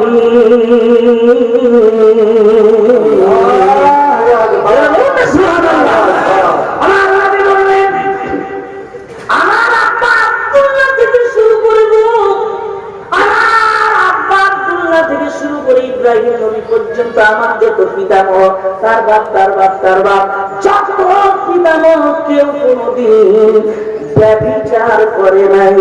সুবহানাল্লাহ সুবহানাল্লাহ। বংশের মধ্যে আমার নবীকে পাঠালেন। আব্দুল্লাহ থেকে ইব্রাহিম পর্যন্ত এত লোকের নাম বাপের বাপ বাপের বাপ বাপের বাপ, তারা কোনদিন ব্যভিচার করে না। যেটা বলুন সুবহানাল্লাহ। ইব্রাহিমের বাপের নাম কি? ইব্রাহিমের বাপের নাম আজর, তার বাপের নাম নাহুদ, তার বাপের নাম তার বাপের নাম ছারদা, তার বাপের নাম ফালি, তার বাপের নাম আবিল, তার বাপের নাম সালিক, তার বাপের নাম ফাকশাস, তার বাপের নাম শাম, তার বাপের নাম নূহ আলাইহিস সালাম, তার বাপের নাম রানী, তার বাপের নাম মাতুসালা, তার বাপের নাম আনুখার, তার বাপের নাম ইদ্রিস আলাইহিস সালাম। ইদ্রিস আলাইহিস সালামের বাপের নাম কি? ইদ্রিস আলাইহিস সালামের বাপের নাম লামি, তার বাপের নাম মাহলাই, তার বাপের নাম কাইনান, তার বাপের নাম আনুশা, তার বাপের নাম শীশ। আপনার পিতা আমার পিতা গোটা পৃথিবীর পিতা আদম আলাইহিস সালাম। বলুন না সুবহানাল্লাহ। নারে দিলে আর বলি বাবাজি, আমার নবীজি কয়জন চাচা গো? কয়জন চাচা? আব্বাকে নিয়ে 10 জন, 9 জন চাচা, আর আব্বা নিয়ে কজন? 10 জন। একটু মনে রাখেন, অনেক জীবনে শুনছেন, কিছু নতুন জিনিস আপনাদের শুনিয়ে যায়। আমার নবীর আব্বাকে নিয়ে চাচা কজন? 10 জন। 1 নম্বরে হারিস, 2 নম্বরে আল আব্বাস, 3 নম্বরে আবুল আহাব, 4 নম্বরে হাজরা, 5 নম্বরে জুবাইর, 6 নম্বরে মাওকিল, 7 নম্বরে দিরার, 8 নম্বরে আবু তালিব, 9 নম্বরে হামজা, আর 10 নম্বরে আব্দুল্লাহ। যারা বলুন না সুবহানাল্লাহ। সুবহানাল্লাহ। নবীর ফুফু কজন? ফুফু 6 জন। কজন? সবাই মিলে বলতে হবে আমার নবীর ফুফু কজন? 6 জন। 1 নম্বরে সাফিয়া, 2 নম্বরে উম্মে হাকিম বা উম্মে হানি, 3 নম্বরে আতিকা, 4 নম্বরে উমাইমা, 5 নম্বরে আরওয়ান, 6 নম্বরে বাররা। যারা বলুন সুবহানাল্লাহ। আচ্ছা, আমার নবীর কন্যা সন্তান কয়জন? 4 জন। 1 নম্বরে জয়নব, 2 নম্বরে রুকাইয়া, 3 নম্বরে উম্মে কুলসুম, 4 নম্বরে জান্নাত রানী মা ফাতিমাতুজ জাহরা। তাহলে আপনাদের বলি, আপনারা বলেন তো আমার নবীজির পুত্র সন্তান কয়জন? 3 জন। কয়জন? 1 নম্বরে আবুল কাসেম, 2 নম্বরে আব্দুল্লাহ, 2 নম্বরে তৈয়ব, 2 নম্বরে তাহের, 3 নম্বরে ইব্রাহিম। আপনারা মনে করবেন হাসিবুল আলম 2 নম্বরে 3টা নাম কেন বললেন? আব্দুল্লাহর নাম 3টা কেন? আমার নবী আব্দুল্লাহকে খুব বেশি ভালোবাসতেন। কখনো আনন্দে তৈয়ব বলে ডাকতেন, কখনো তাহির বলে ডাকতেন। এর হলো না সুবহানাল্লাহ। ও বন্ধুগণ আমার ভাইরা, আমার নবীজির বিবি কয়জন বলেন? 9 জন। কয়জন? 9 জন বিবি। অনেক কাফের বেঈমান বলে মুহাম্মদুর রাসূলুল্লাহ যৌন শক্তি বেশি। যদি বলুন নাউজুবিল্লাহ। না না না না, ওদেরকে আমি বলতে চাই আমার নবী যৌন শক্তি যদি বেশি থাকতো 25 বছরের বয়সে 40 বছরের খাদিজাকে বিয়ে করতেন না। আর খাদিজা যত দিন ছিল বাবা, আমার নবী আর কোন মহিলাকে বিয়ে করেন না। যদি বলুন সুবহানাল্লাহ। 50 বছরের পর আরো আমার নবী আটটা বিয়ে করেছেন। বিয়ে করার কারণ ছিল প্রত্যেক গোত্রের ভিতরে ইসলামের জ্যোতিকে পৌঁছে দেওয়া মেয়ের মাধ্যমে। জোরে বলুন সুবহানাল্লাহ। এই জন্য বিয়ে করেছিলেন। আমার বন্ধুগণ, আমার ভাইয়েরা, 1 নম্বরে খাদিজা, 2 নম্বরে সাউদা, 3 নম্বরে হাফসা, 4 নম্বরে আয়েশা, 5 নম্বরে হাবিবা, 6 নম্বরে সালমা, 7 নম্বরে জুয়াইরিয়া, 8 নম্বরে জয়নব, 9 নম্বরে মাইমিনা। জোরে বলুন না সুবহানাল্লাহ। বন্ধুগণ, আমার ভাইয়েরা, আমার নবীর একটু মুজিজার কথা আমি আপনাদের কাছে শোনাই। আমার নবী একদিন গুটি গুটি গুটি গুটি গুটি গুটি পায়ে মা ফাতেমার বাড়ির সামনে হাজির। কার বাড়ির সামনে? মা ফাতেমার বাড়ির সামনে হাজির। হাজির হয়ে আমার নবী বলছে, ফাতেমা, ও ফাতেমা, ফাতেমা। ডাক দিচ্ছে, 3 বার ডাকলে ফাতেমা সাড়া দেয় না, আওয়াজ করে না। আমার নবীজি কষ্ট পাবে না, পাবে না বাবা? বলে পাবে না কষ্ট? আমার নবীজি খুব কষ্ট পাচ্ছে। এমন সময় আমার নবী ডাক দিয়ে বলেন, ফাতেমা, কি হলো তোমার? ফাতেমা, আমাকে দেখবার জন্য তুমি ছটফট করো, আমাকে দেখলেই দৌড়ে দৌড়ে চলে আসো। আজ আমি আব্বা তোমার বাড়ির সামনে দাঁড়িয়ে আছি, ভিতর থেকে তুমি শিকল লেগিয়ে দিয়েছো, আমার কোনো আওয়াজ দাওনি। কি ব্যাপার ফাতেমা? কারণ কি ফাতেমা বলো? ও ফাতেমা, আমি তোমাকে খুব ভালোবাসি। বাইরে থেকে যখন বাড়িতে আসি তোমার সঙ্গে দেখা না করে কথা বলে বাড়িতে ঢুকি না, আর বাড়ি থেকে যখন কোথাও বাইরে যেতাম তোমার সঙ্গে দেখা না করে, তোমার সঙ্গে কথা না বলে কোনো জায়গায় সফর করতাম না। ও ফাতেমা, আজ কি হলো? আমি তোমার বাড়ির সামনে দাঁড়িয়ে আছি, এতবার ডাকছি, সারা কেন দাও না? ফাতেমার কি হয়েছে? আমার উপরে কিসের রাগ? ফাতেমা এমন মনে বিনয় করার পর ঘরের ভিতর থেকে আওয়াজ আছে, আর কোনো দুঃখ করো না, কষ্ট নিও না, আমি দরজা খুলে আপনার সামনে দাঁড়াবো। এমন অবস্থায় তোমার ফাতেমা নেই গো বাবা। আমার শরীরে কোনো কাপড় নাই, আমার শরীরটা একেবারে উলঙ্গ বাবা। একটাই মাত্র কাপড় আলিপুরে চলে গেছে তোমার জামা, আর আমি একটা গর্ত খুলে সেই গর্তের ভিতরে বসে আছি বাবা। আমার নবীজির কাঁধে সবসময় একটা চাদর থাকতো। নবীজি ওই চাদরটা ঘরের ভিতরে ছুড়ে দিলে, ডাকতে বলে, ফাতেমারে ওই চাদরটা পরে পরিপাটি হয়ে বেরিয়ে এসো। ফাতেমা চাদরটা পরে বেরিয়ে আপনার দরওয়াজা খুললেন। আমার নবীজির চাঁদ মুখের দিকে যখন তাকিয়ে দেখে, আমার নবীজির চোখে ঝরঝর ঝরঝর করে পানি বেরিয়ে যায়। ও বন্ধু, আমার নবী যখন কাঁদতেন যারা মনে হতো মতি তপ্পা তপ্পা করে পড়ে গো। আমার নবী যখন কাঁদতেন তখন মনে হয় মতি ঝরঝর করে ঝরছে। ফাতেমা ডাকতে বলে, নবী গো, এই অবস্থায় জন্য খুলতে পারি না। বিশ্ব নবী ডাকতে বলে, ফাতেমা, আমি বাড়ি তোমার এই, আমার হাসান হোসেন যেখানেই থাক, লম্ব ছত্র করে আমার হাসান হোসেন লাফ দিয়ে সে আমার গায়ে পড়ে যেত। হাসানকে কেন দেখি না রে ফাতেমা? হোসাইনকে কেন দেখতে পাইনি রে ফাতেমা? আমার হাসান হোসাইন অসুবিধা হচ্ছে আপনাদের? কোথায় আমার হাসান হোসাইন? ফাতেমা ডাকতে বলেন, নবী গো, আজ 5 দিন আমার বাড়িতে কোনো চুলা জ্বলে না। কদিন? 5 দিন কোনো চুলা জ্বলে না। সকাল দিয়ে হাসান হোসেন বলছে, মা গো, খাবার দাও, খিদা লেগেছে। আমি তাদের কোনো খাবার দিতে পারি না। ক্ষুধার যন্ত্রণায় ছটফট করতে করতে দেখো ধুলায় লুটিয়ে বেহুশ হয়ে পড়ে আছে তোমার হাসান হোসেন।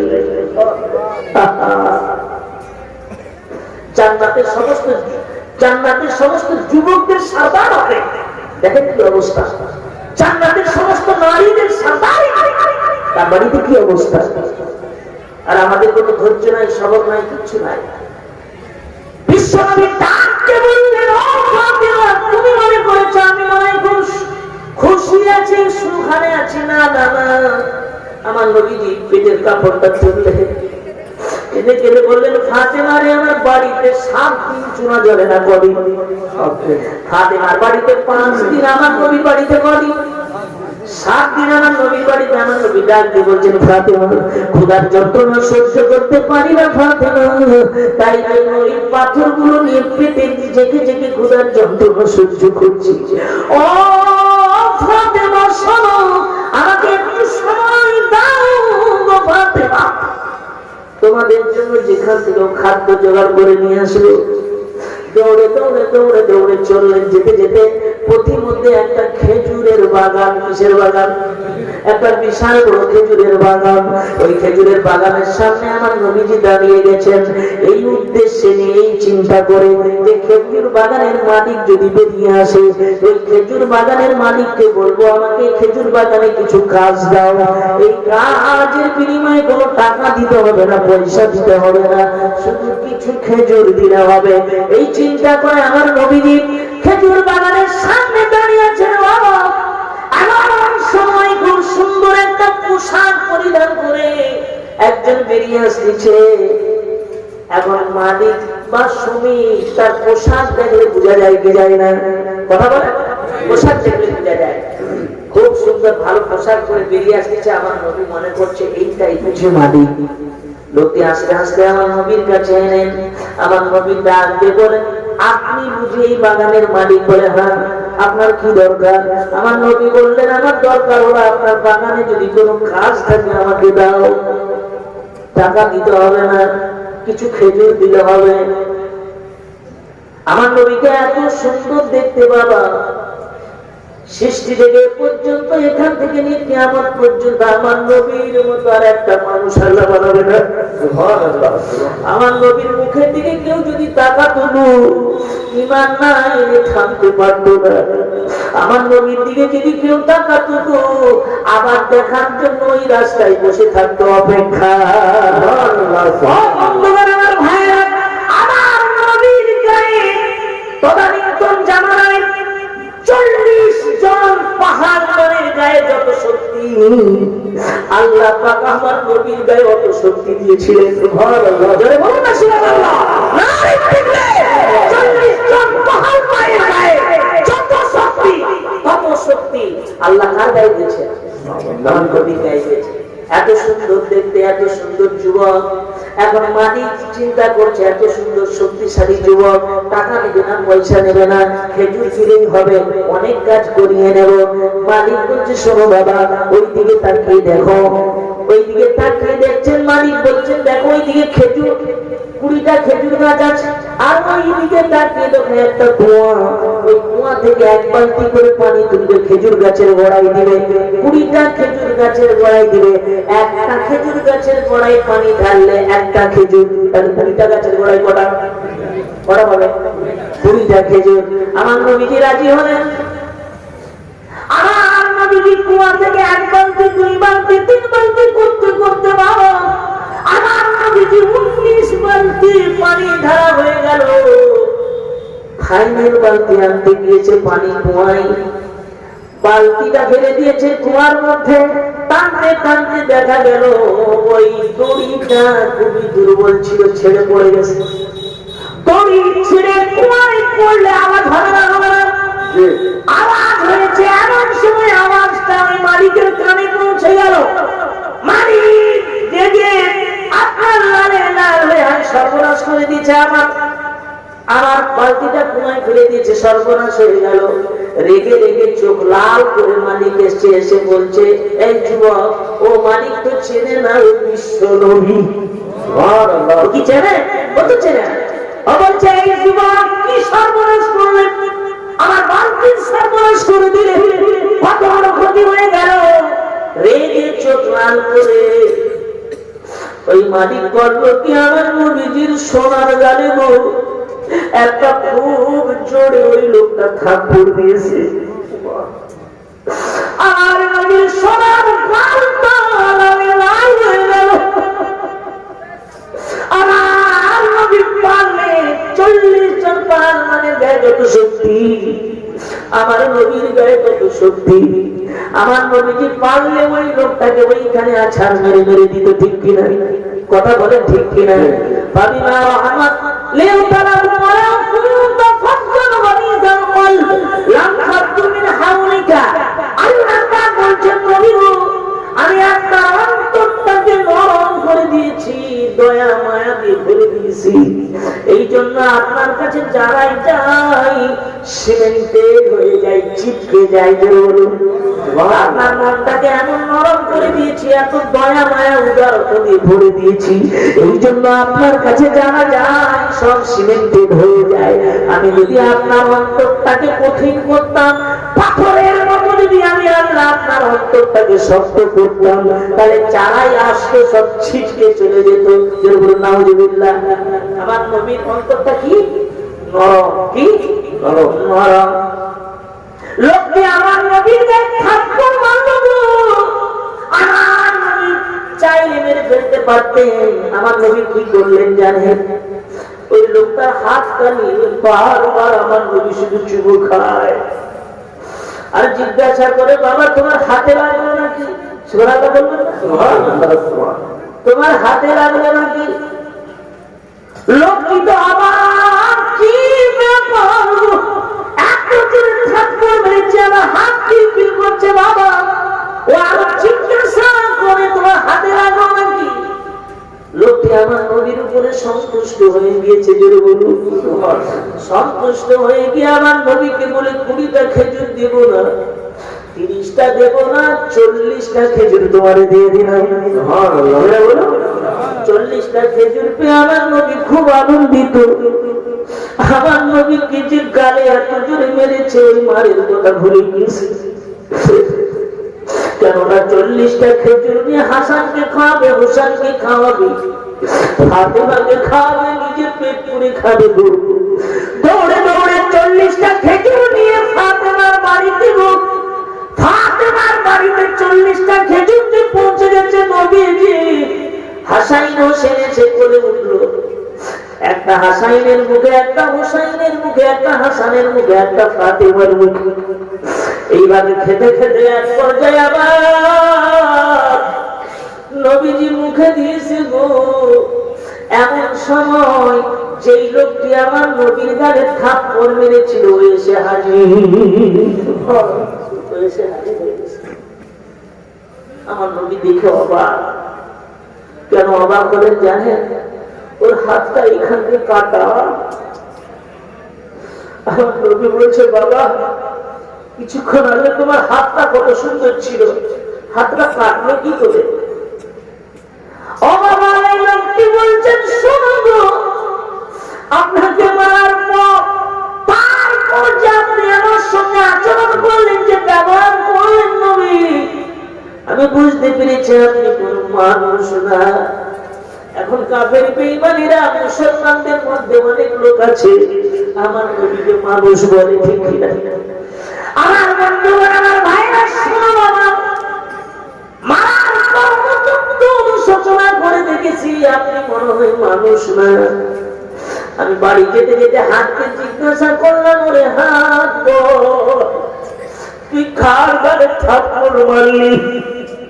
হাত আমার কোনো জবাব দিতে পারে না। বাড়ি গেলাম, কাঠের উপরে হাতটা রেখে দিলাম।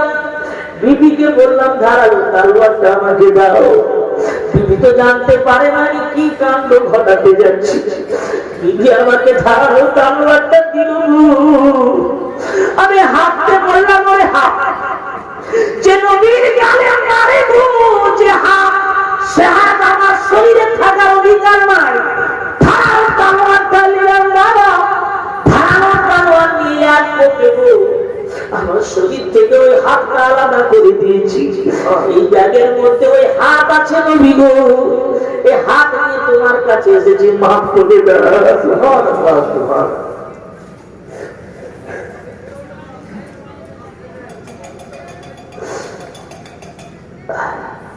নবী মাফ করে দাও। আমার নবী করলেন কি বাবা? আমার নবীজি ওই ব্যাগটা দিলে, ব্যাগটার ভিতরে হাত ঢুকিয়ে দিয়ে ওই কাটা হাতটাকে তুললেন। কাটা হাতটা তুলে ওই লোকের সেই হাতের সঙ্গে জোড়া দিলেন। জোড়া দিয়ে মুখ থেকে থুতু মোবারক বার করলেন, থুতু মোবারক বার করে মরমের মতো মালিশ করতে লাগলেন নবীজি। মরমের মতো মালিশ করতে লাগলেন। ও বাবাজি, ব্যান্ডেজ করা লাগলো না, প্লাস্টার করা লাগলো না, সেলাই করা লাগলো না। ওই লোকটা, ওই হাতটা আগের হাতের মতো সুন্দর হয়ে গেল।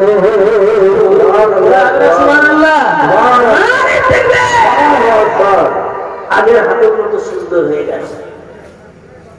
এখন চিন্তা করছে, আমি যখন বাড়ি যাব, যখন হাত কেটে দিয়ে আমার স্ত্রী অবাক হয়ে গিয়েছে, আমার মা অবাক হয়ে আমাকে কত কাঁদা করেছে, কত কেঁদেছে আমার মা। আমার পাড়া প্রতিবেশী এসে বলে, কি করলে তুমি সর্বনাশ। আজকে যখন এই হাতটা আগের মতো নিয়ে যাবো, বিবি অবাক হবে না, হবে না? কথা বলে বিবি অবাক হবে না, হবে না? বিবি অবাক হবে না, অবাক হবে, আত্মীয় স্বজন পাড়া প্রতিবেশী গ্রামবাসী সব অবাক হয়ে যাবে।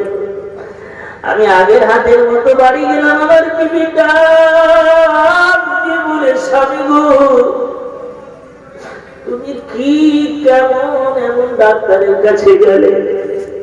ও ডাক্তার কেমন গো? ও ডাক্তার এমন হাতটা করে দিল, সিলাইয়ের দাগটা পর্যন্ত দেখা গেল না। কেমন ডাক্তার স্বামী গো? প্লাস্টার করা লাগলো না, ব্যান্ডেজ করা লাগলো না, সিলাই পর্যন্ত করা লাগলো না গো। ও ডাক্তারকে দেখতে চায় না, বলে দেখতে চায়।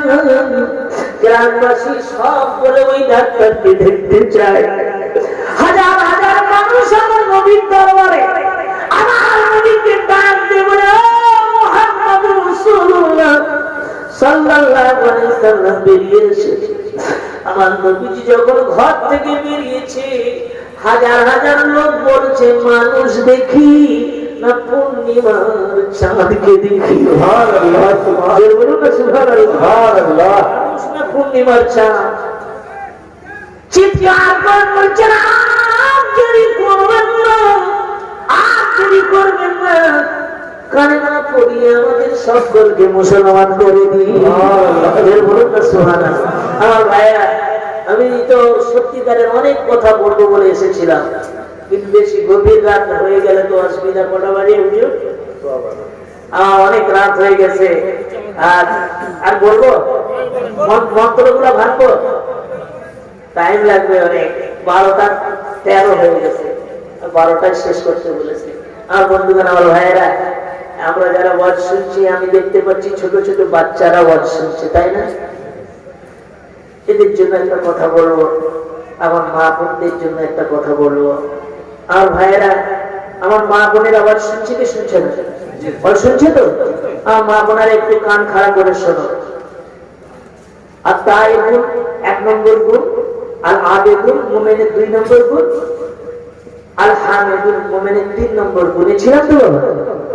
এখন এই গুণটা শুধু ছেলের লাগবে না, মেয়েদেরও লাগবে। মেয়েদেরকে বলা হচ্ছে ইবাদত করো।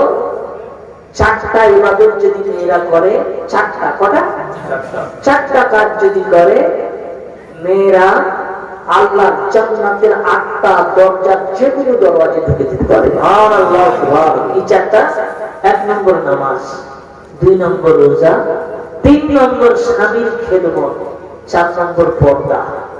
নামাজ, রোজা, স্বামীর খেদমত আর পর্দা, এই 4টা কাজ করলে ওরা জান্নাতে চলে যাবে। সুবহানাল্লাহ, সুবহানাল্লাহ। বন্ধুরা, আমার ভাইরা, আমার মা বোনেরা, সারাদিন কোরআন তেলাওয়াত লাগবে না, সারাদিন তাসবিহ জপা লাগবে না, তাহাজ্জুদের নামাজ পড়া লাগবে না, কোন রকম নামাজটা পড়েন, রোজাটা রাখেন, আর স্বামীর খিদমত করেন, একটু পর্দায় থাকেন। আপনাদের এলাকায় মেয়েরা খুব পর্দায় থাকে, বোরকা পরে, তাই না? পর্দায় থাকে তো না? জিন্সের প্যান্ট, টি শার্ট পরে পরে না? ভালো পর্দায় থাকে, আলহামদুলিল্লাহ। একটা জায়গা খুব ভালো পেলাম, মহিলাদের মধ্যে 7টা গুণ যদি থাকে, 4টা গুণ হলে জান্নাতে চলে যাবে। কটা গুণ হলে? নামাজ, রোজা, পর্দা আর কি? স্বামীর খিদমত। এই 4টা গুণ বাদ দিয়ে আর 7টা গুণ আছে। এই 7টা গুণ যদি থাকে, ওরা জাহান্নামে যাবে। সে 7টা গুণ বলে দেবো? কথা বলে দেবো। 1 নম্বরে আন্নানা, আমার সঙ্গে বলেন আন্নানা, বলেন না সবাই আন্নানা। 2 নম্বরে মান্নানা, বলেন মান্নানা। 3 নম্বরে হান্নানা, 4 নম্বরে কান্নানা, 5 নম্বরে হাদ্দাফা, 6 নম্বরে সাদ্দাফা, আর 7 নম্বরে বাররাফা। এই 7টা গুণ যদি মেয়েদের মধ্যে থাকে তারা জাহান্নামে যাবে। কোথায় যাবে? আচ্ছা, আপনাদের এলাকার মেয়ের মধ্যে এই 7টা গুণ আছে নাকি? আমি আরবিতে বললাম, এবার এটা বাংলায় বলে দিতে হবে, ঠিক কিনা? আন্নানা মানে কি? আন্নানা মানে অনেক স্ত্রী আছে, তারা বলে স্বামী গো আমার জন্য রোজগার করো, আমার জন্য ব্যয় করো, শাড়ি কিনবে আমার জন্য, মায়ের জন্য কিনতে হবে না, আমার জন্য শাড়ি কিনে নিয়ে আসবে, পুরো মায়ের জন্য একটা সুন্দর চাদরও মিশে যাবে না, সব আমাকে দাও আমাকে দাও। এরকম মেয়েদের গুণ আছে না নেই? কথা বলে। 1 নম্বর গুণ আন্নানা, স্বামী যা করবে আমার জন্য, রোজগার করবে আমার জন্য, ব্যয় করবে আমার জন্য, মাকে দেখা যাবে না, বোনকে দেখা যাবে না, ভাইকে দেখা যাবে না। এইরকম মেয়ে আপনাদের এখানে আছে না নেই? আছে না নেই? আছে। তাহলে 1 নম্বর গুণ আছে। 2 নম্বর গুণ মান্নানা। মান্নানা মানে কি? খটা দেয়। খটা দেওয়ার কাজ যদি করে তবে তো খটা দেবে। হ্যাঁ, আমরা তো খটা দেওয়ার কাজ করে বসে আছি। ওকে যখন বিয়ে করতে যাই তখন বলেছে 1 লাখ টাকা দিতে হবে, পালসার গাড়ি দিতে হবে। হ্যাঁ, 1 লাখ দিয়েছে, পালসার গাড়ি দিয়েছে, উঠলেই বসে বলে মোর বাপ এমনি তোমাকে দেয়া দেয়, পালসার গাড়ি দিয়েছে, 1 লাখ টাকা দিয়েছে। বলবে কি বলবে না? আমার বাবা এমনি দেয়নি, 1 লক্ষ টাকা দিয়েছে, পালসার গাড়ি দিয়েছে। কোথায় কোথায় খোটা দেয়, দেয় কি দেয় না? এক স্বামীকে খোটা দেয়। এইরকম মান্নানা মেয়ে আপনাদের এলাকায় আছে না নেই? মান্নানা। এবার হচ্ছে হান্নানা। হান্নানা মানে কি জানেন? স্বামীর তো খিদমত করেই না, বরং স্বামীর কাছ থেকে খিদমত নেই। স্বামী এসেছে কাজ করে, ও হাসিনার মা 1 গ্লাস পানি দাও না, ও বলে পানি দিতে পারবো না, পানি ঢেলে খাও, পারো তো একটু ঢেলে দাও, তুমি ঢেলে খাও, একটু ঢেলে দাও। এটা করে না? করে না? তাহলে হান্নানা আপনাদের এখানে আছে না নেই? তাহলে আন্নানা, মান্নানা, হান্নানাও আছে। এবার কান্নানা। কান্নানা মানে কি? কান্নানা মানে অহংকারী, চামড়া একটু ফর্সা, চোখটা একটু কাজলি পাড়া, গালটা একটু লাল লাল, আর যদি সাদা লাল শাড়ি পরে দেখতে হিরোইনের মতো, ওর স্বামীকে বলে তোর মতো তোর কাছে এসছি যে তোর বাপের বান্ধব বলো, বলে না? বলে হ্যাঁ, এ হলো কান্নানা, অহংকারী। এবার হাত টাকা। হাত টাকা মানে কি? স্বামী যেটা পছন্দ করে কিনে দেয়, ওর সেটা পছন্দ হয়নি। আছে না রে? স্বামী একটা শখ করে শাড়ি কিনে নিয়ে এসেছে, ও বলছি শাড়ি না মশারি, বলে না এ পাতলাই খারাপ, এ শাড়ি নেবো না, তোর ঘর করবো না, বলে না? বলে না? তাহলে স্বামীর পছন্দ যেটা, ও সেটা পছন্দ করে না। হাত টাকা। আন্নানা, মান্নানা, কান্নানা, হান্নানা, হাত টাকা। করা হলো? করা হলো 5টা। এবার 6 নম্বর সাদ্দাকা। সাদ্দাকা মানে কি? সাদ্দাকা মানে শুনেন, সাদ্দাকা মানে হলো স্বামীকে হারাম রোজগার করাবার জন্য চাপ সৃষ্টি করে। স্বামী যে চাকরি করে, পাড়ার আব্দুর রহমান সেই একই চাকরি করে। আব্দুর রহমান সুন্দর 1 কোটি টাকাতে বাড়ি করেছে, এই কিন্তু 1 কোটি টাকা তো দূরের কথা, কোন রকম সংসার চলে। বলে তুমিও যে চাকরি করো, ও সেই চাকরি করে, ওর 1 কোটি টাকার বাড়ি হলো কি করে, ওর গাড়ি হলো কি করে? বলে ও ঘুষ খায়। আছে না নেই? ঘুষ করার অপশন নেই। তার মানে তুমিও ঘুষ খাও, আমার জন্য বাড়ি করো, হারাম রোজগার করার জন্য চাপ সৃষ্টি করে। এরকম মহিলা আছে না নেই? আছে। এই 7 টাকা আছে আপনাদের বাড়িতে? এবার 12 রাখা। 12 রাখাটা বলবো না, আপনাদের এলাকায় 12 রাখা মেয়ে নেই। আছে? 12 রাখা মানে কি জানো? যে স্বামীকে মরে। আছে আছে আছে। এ 12 রাখা আছে? আছে। মাঝে মাঝে হাত তুলে নেয়। বন্ধুরা, ভাইয়া, তাহলে আন্নানা মান্নানা হান্নানা কান্নানা হাদ্দাকা সাদ্দাকা বাররাকা, এই 7টা গুণ যে নারীর মধ্যে থাকবে ও সিধা জান্নাতে যাবে। কোথায় যাবে? সিধা জান্নাতে যাবে। আমার বন্ধুরা, আমার ভাইরা, এবার এই মহিলারা যাদের ভিতরে 7টা গুণ আছে, এই মহিলা টেন্ডেন্সি কি জানেন? এরা বলে আমাদেরকে সমান অধিকার দাও, বলে কি বলে না? এই গুণ যাদের আছে এরা কি করে? ঘরের মধ্যে থাকতে চায় না, প্যান্ট শার্ট পরে বাজারে যায়, লিপস্টিক দেয়, এখানে ক্রুপ দেয়, লাগাই কি লাগায় না, রক পলিশ লাগায়, স্বামীর কাছে সুন্দর পোশাক পরে না। চলবে তো? চলবে? হ্যাঁ, আড়াই ঘন্টা কাদের কাদের এবার হাত তুলে লাগাতে লাগি। আচ্ছা, আমি তকবীর দেবো, আওয়াজটা যদি জোরে আসে তাহলে মনে করবো 1 ঘন্টা, আওয়াজ যদি আস্তে আসে মনে করবো 15 মিনিট।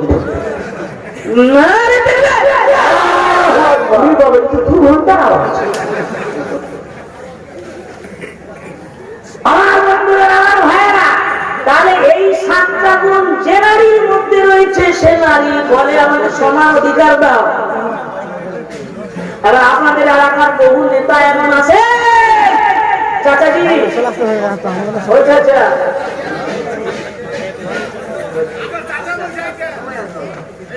মুড়তে যাবে,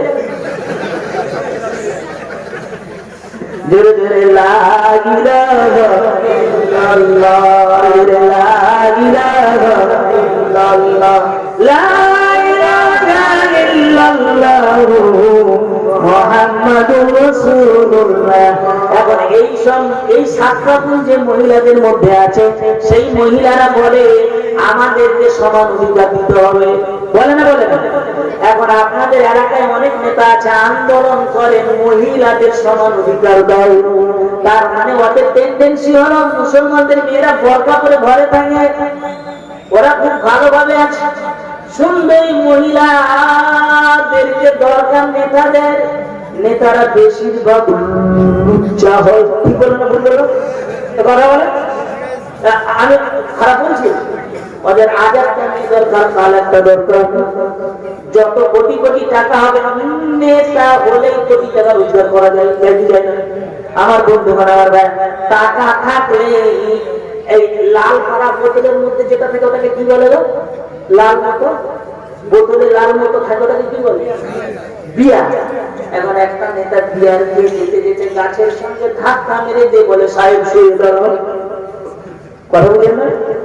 এই লাল মতো দারু খেয়ে রাস্তায় যেতে যেতে গাছের সঙ্গে ধাক্কা মেরে দিয়ে বলে, সাহেব সরে দাঁড়াও।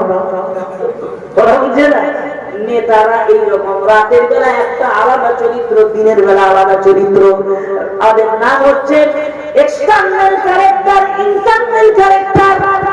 রাতের বেলা আমাদের ইন্টারনাল ক্যারেক্টার ধরা পড়ে, আর দিনের বেলা এক্সটার্নাল ক্যারেক্টার। আমি কত ভদ্র মানুষ, সাদা পায়জামা, সাদা পাঞ্জাবি, আমার ভাইয়েরা বোনেরা ভোট দিলে রাস্তাঘাট করে দেবে, বলে কি বলে? আমার বন্ধুরা, আমার ভাইয়েরা, এরা আবার বলে মেয়েদের সমান অধিকার চাই। এখন একটা নেতা এরকম আন্দোলন করে এসে মেয়েদের সমান অধিকার চাই, সমান অধিকার চাই, এরকম আন্দোলন করে এসে বাড়ি এসছে, গলাটা ধরে গেছে। বিবি বলে, কি গো গলা ধরে গেছে? বলে, তোদের জন্য তো হলো, এই মেয়েদের সমান অধিকার চাই, আন্দোলন করলাম, আজ থেকে তোরা সব সমান অধিকার পেয়ে যাবি। বলে কি? আমি যেটা করতে পারবো তুমি সেটা করতে পারবে, তুমি যেটা করতে পারবো আমিও সেটা করতে পারবো, তাই নাকি? বউ বলছে, তাহলে আমি তোমাকে দুটা মেয়ে দিয়েছি, তুমি আমাকে দাও, তো দিতে পারবে? বলছে, আচ্ছা দিতে পারবো না আমি। তখন বলছে, একটা কাজ করো, আমি তোমার দুটা মেয়েকে 2.5 বছর দুধ খাইয়েছি, তুমি খাওয়াও। বলে, আমার সেই মেশিন নেই। এবার বউটা খুব চালাক, বউটা প্রচুর চালাক। বউ কি করছে জানেন? খুব সুন্দর করে রান্না করে একটা মেডিসিন দিয়েছে। মেডিসিন এই জন্য দিয়েছে যে খাবার সঙ্গে সঙ্গে পেটের ভিতরে কামড়াবে। কথা বুঝে কি হবে? পেটের ভিতরে কামড়াবে আর পেটটা ফুলে যাবে, এরকম একটা মেডিসিন দিয়েছে। ভালো করে রান্না করেছে, খুব করে খেয়েছে, খাবার পরে পেটটা ফুলে গেছে আর কামড়াচ্ছে। ও বলছে কি গো কি খেলাম? বলে এত খেয়েছো পেট কামড়াবে না? বলে ডাক্তারের কাছে যাবো। ও ডাক্তারের কাছে গিয়েছে, ডাক্তার বলছে ওষুধ দিয়ে ওরা তোমার এক্সামিন করা লাগবে। বলে কি এক্সামিন? বলে প্রস্রাব পরীক্ষা করতে হবে, পায়খানা পরীক্ষা করতে হবে। আর প্রস্রাব ঘরে সেইবার প্রস্রাব করে নিয়ে যাবে, ঘরে এসে প্রস্রাব করে কোণে রেখে দিয়েছে। এবার বিবি ঝাড়ু মারতে ছিল, ঝাড়ুর আঘাতে প্রস্রাবটা পড়ে গেছে। আর বিবি চিন্তা করতেছে এমনিতেই মারে, আবার প্রস্রাব পড়ে যেতে শুনলে তো আরো মারবে, গ্যালারির অভাব থাকবে না, খুব মারবে। চিন্তা করে কি করছে, ওই স্ত্রী কি করছে, নিজে অতি প্রস্রাব করে দিছে। স্বামীর প্রস্রাব তো পড়ে গেছে, কথা বুঝেন না? প্রস্রাবটা ওই বোতলে কান, और স্ত্রীর প্রস্রাব, ও তো জানে ওর প্রস্রাব নিয়ে গেছে ল্যাবরেটরিতে, চেক করেছে, চেক করে এইবার ল্যাবরেটরি থেকে কম্পিউটার এইবার রিপোর্ট বেরিয়ে এসছে। ডাক্তারের কাছে রিপোর্ট নিয়ে গেছে, ডাক্তার রিপোর্টের দিকে একবার তাকায়, একবার তাকায়, রিপোর্টের দিকে একবার বলে কি ব্যাপার? রিপোর্টে তাকাও, আমার দিকে তাকাও, আমার কি বড় রোগ হলো নাকি? বলে বড় রোগ কিনা ছোট রোগ বলতে পারবো না, মাল ঢুকলো কি করে? বড় রোগ কি ছোট রোগ বলতে পারবো না, মাল ঢুকলো কি করে? বলে মাল ঢুকলো কি করে মানে? বলে 9 মাস। 9 মাস আবার বাড়ি ফিরে এসছে, বউকে বলছে আরে 9 মাস। বলে 9 মাস হলো কি করে? বলে 9 মাস মানে আমার পেট তো ফুলে গেছে, যাবো পেটে মেডিসিন খাচ্ছে না, পেটে মেডিসিন পেট ফুলতেই আছে। বলে কি হবে? তুমি তো 2টা বাচ্চা দিয়েছো, বাচ্চা প্রসব করার সময় কেমন যন্ত্রণা হবে আমাকে একটু বলো। বলে দেখো তুমি চিন্তা করবে, প্রসাবটা আমার সবার অধিকার নেবে, মেয়েদের মতো প্রসাব করে দেখা, প্রসাব করে দেখাও মেয়েদের মতো। পেটে যখন বাচ্চা থাকে, 2 মাস যখন মায়ের পেটে বাচ্চা থাকে, মার খেতে ইচ্ছা হয় না, যেটা খায় উঠতেই বমি করতে হয়।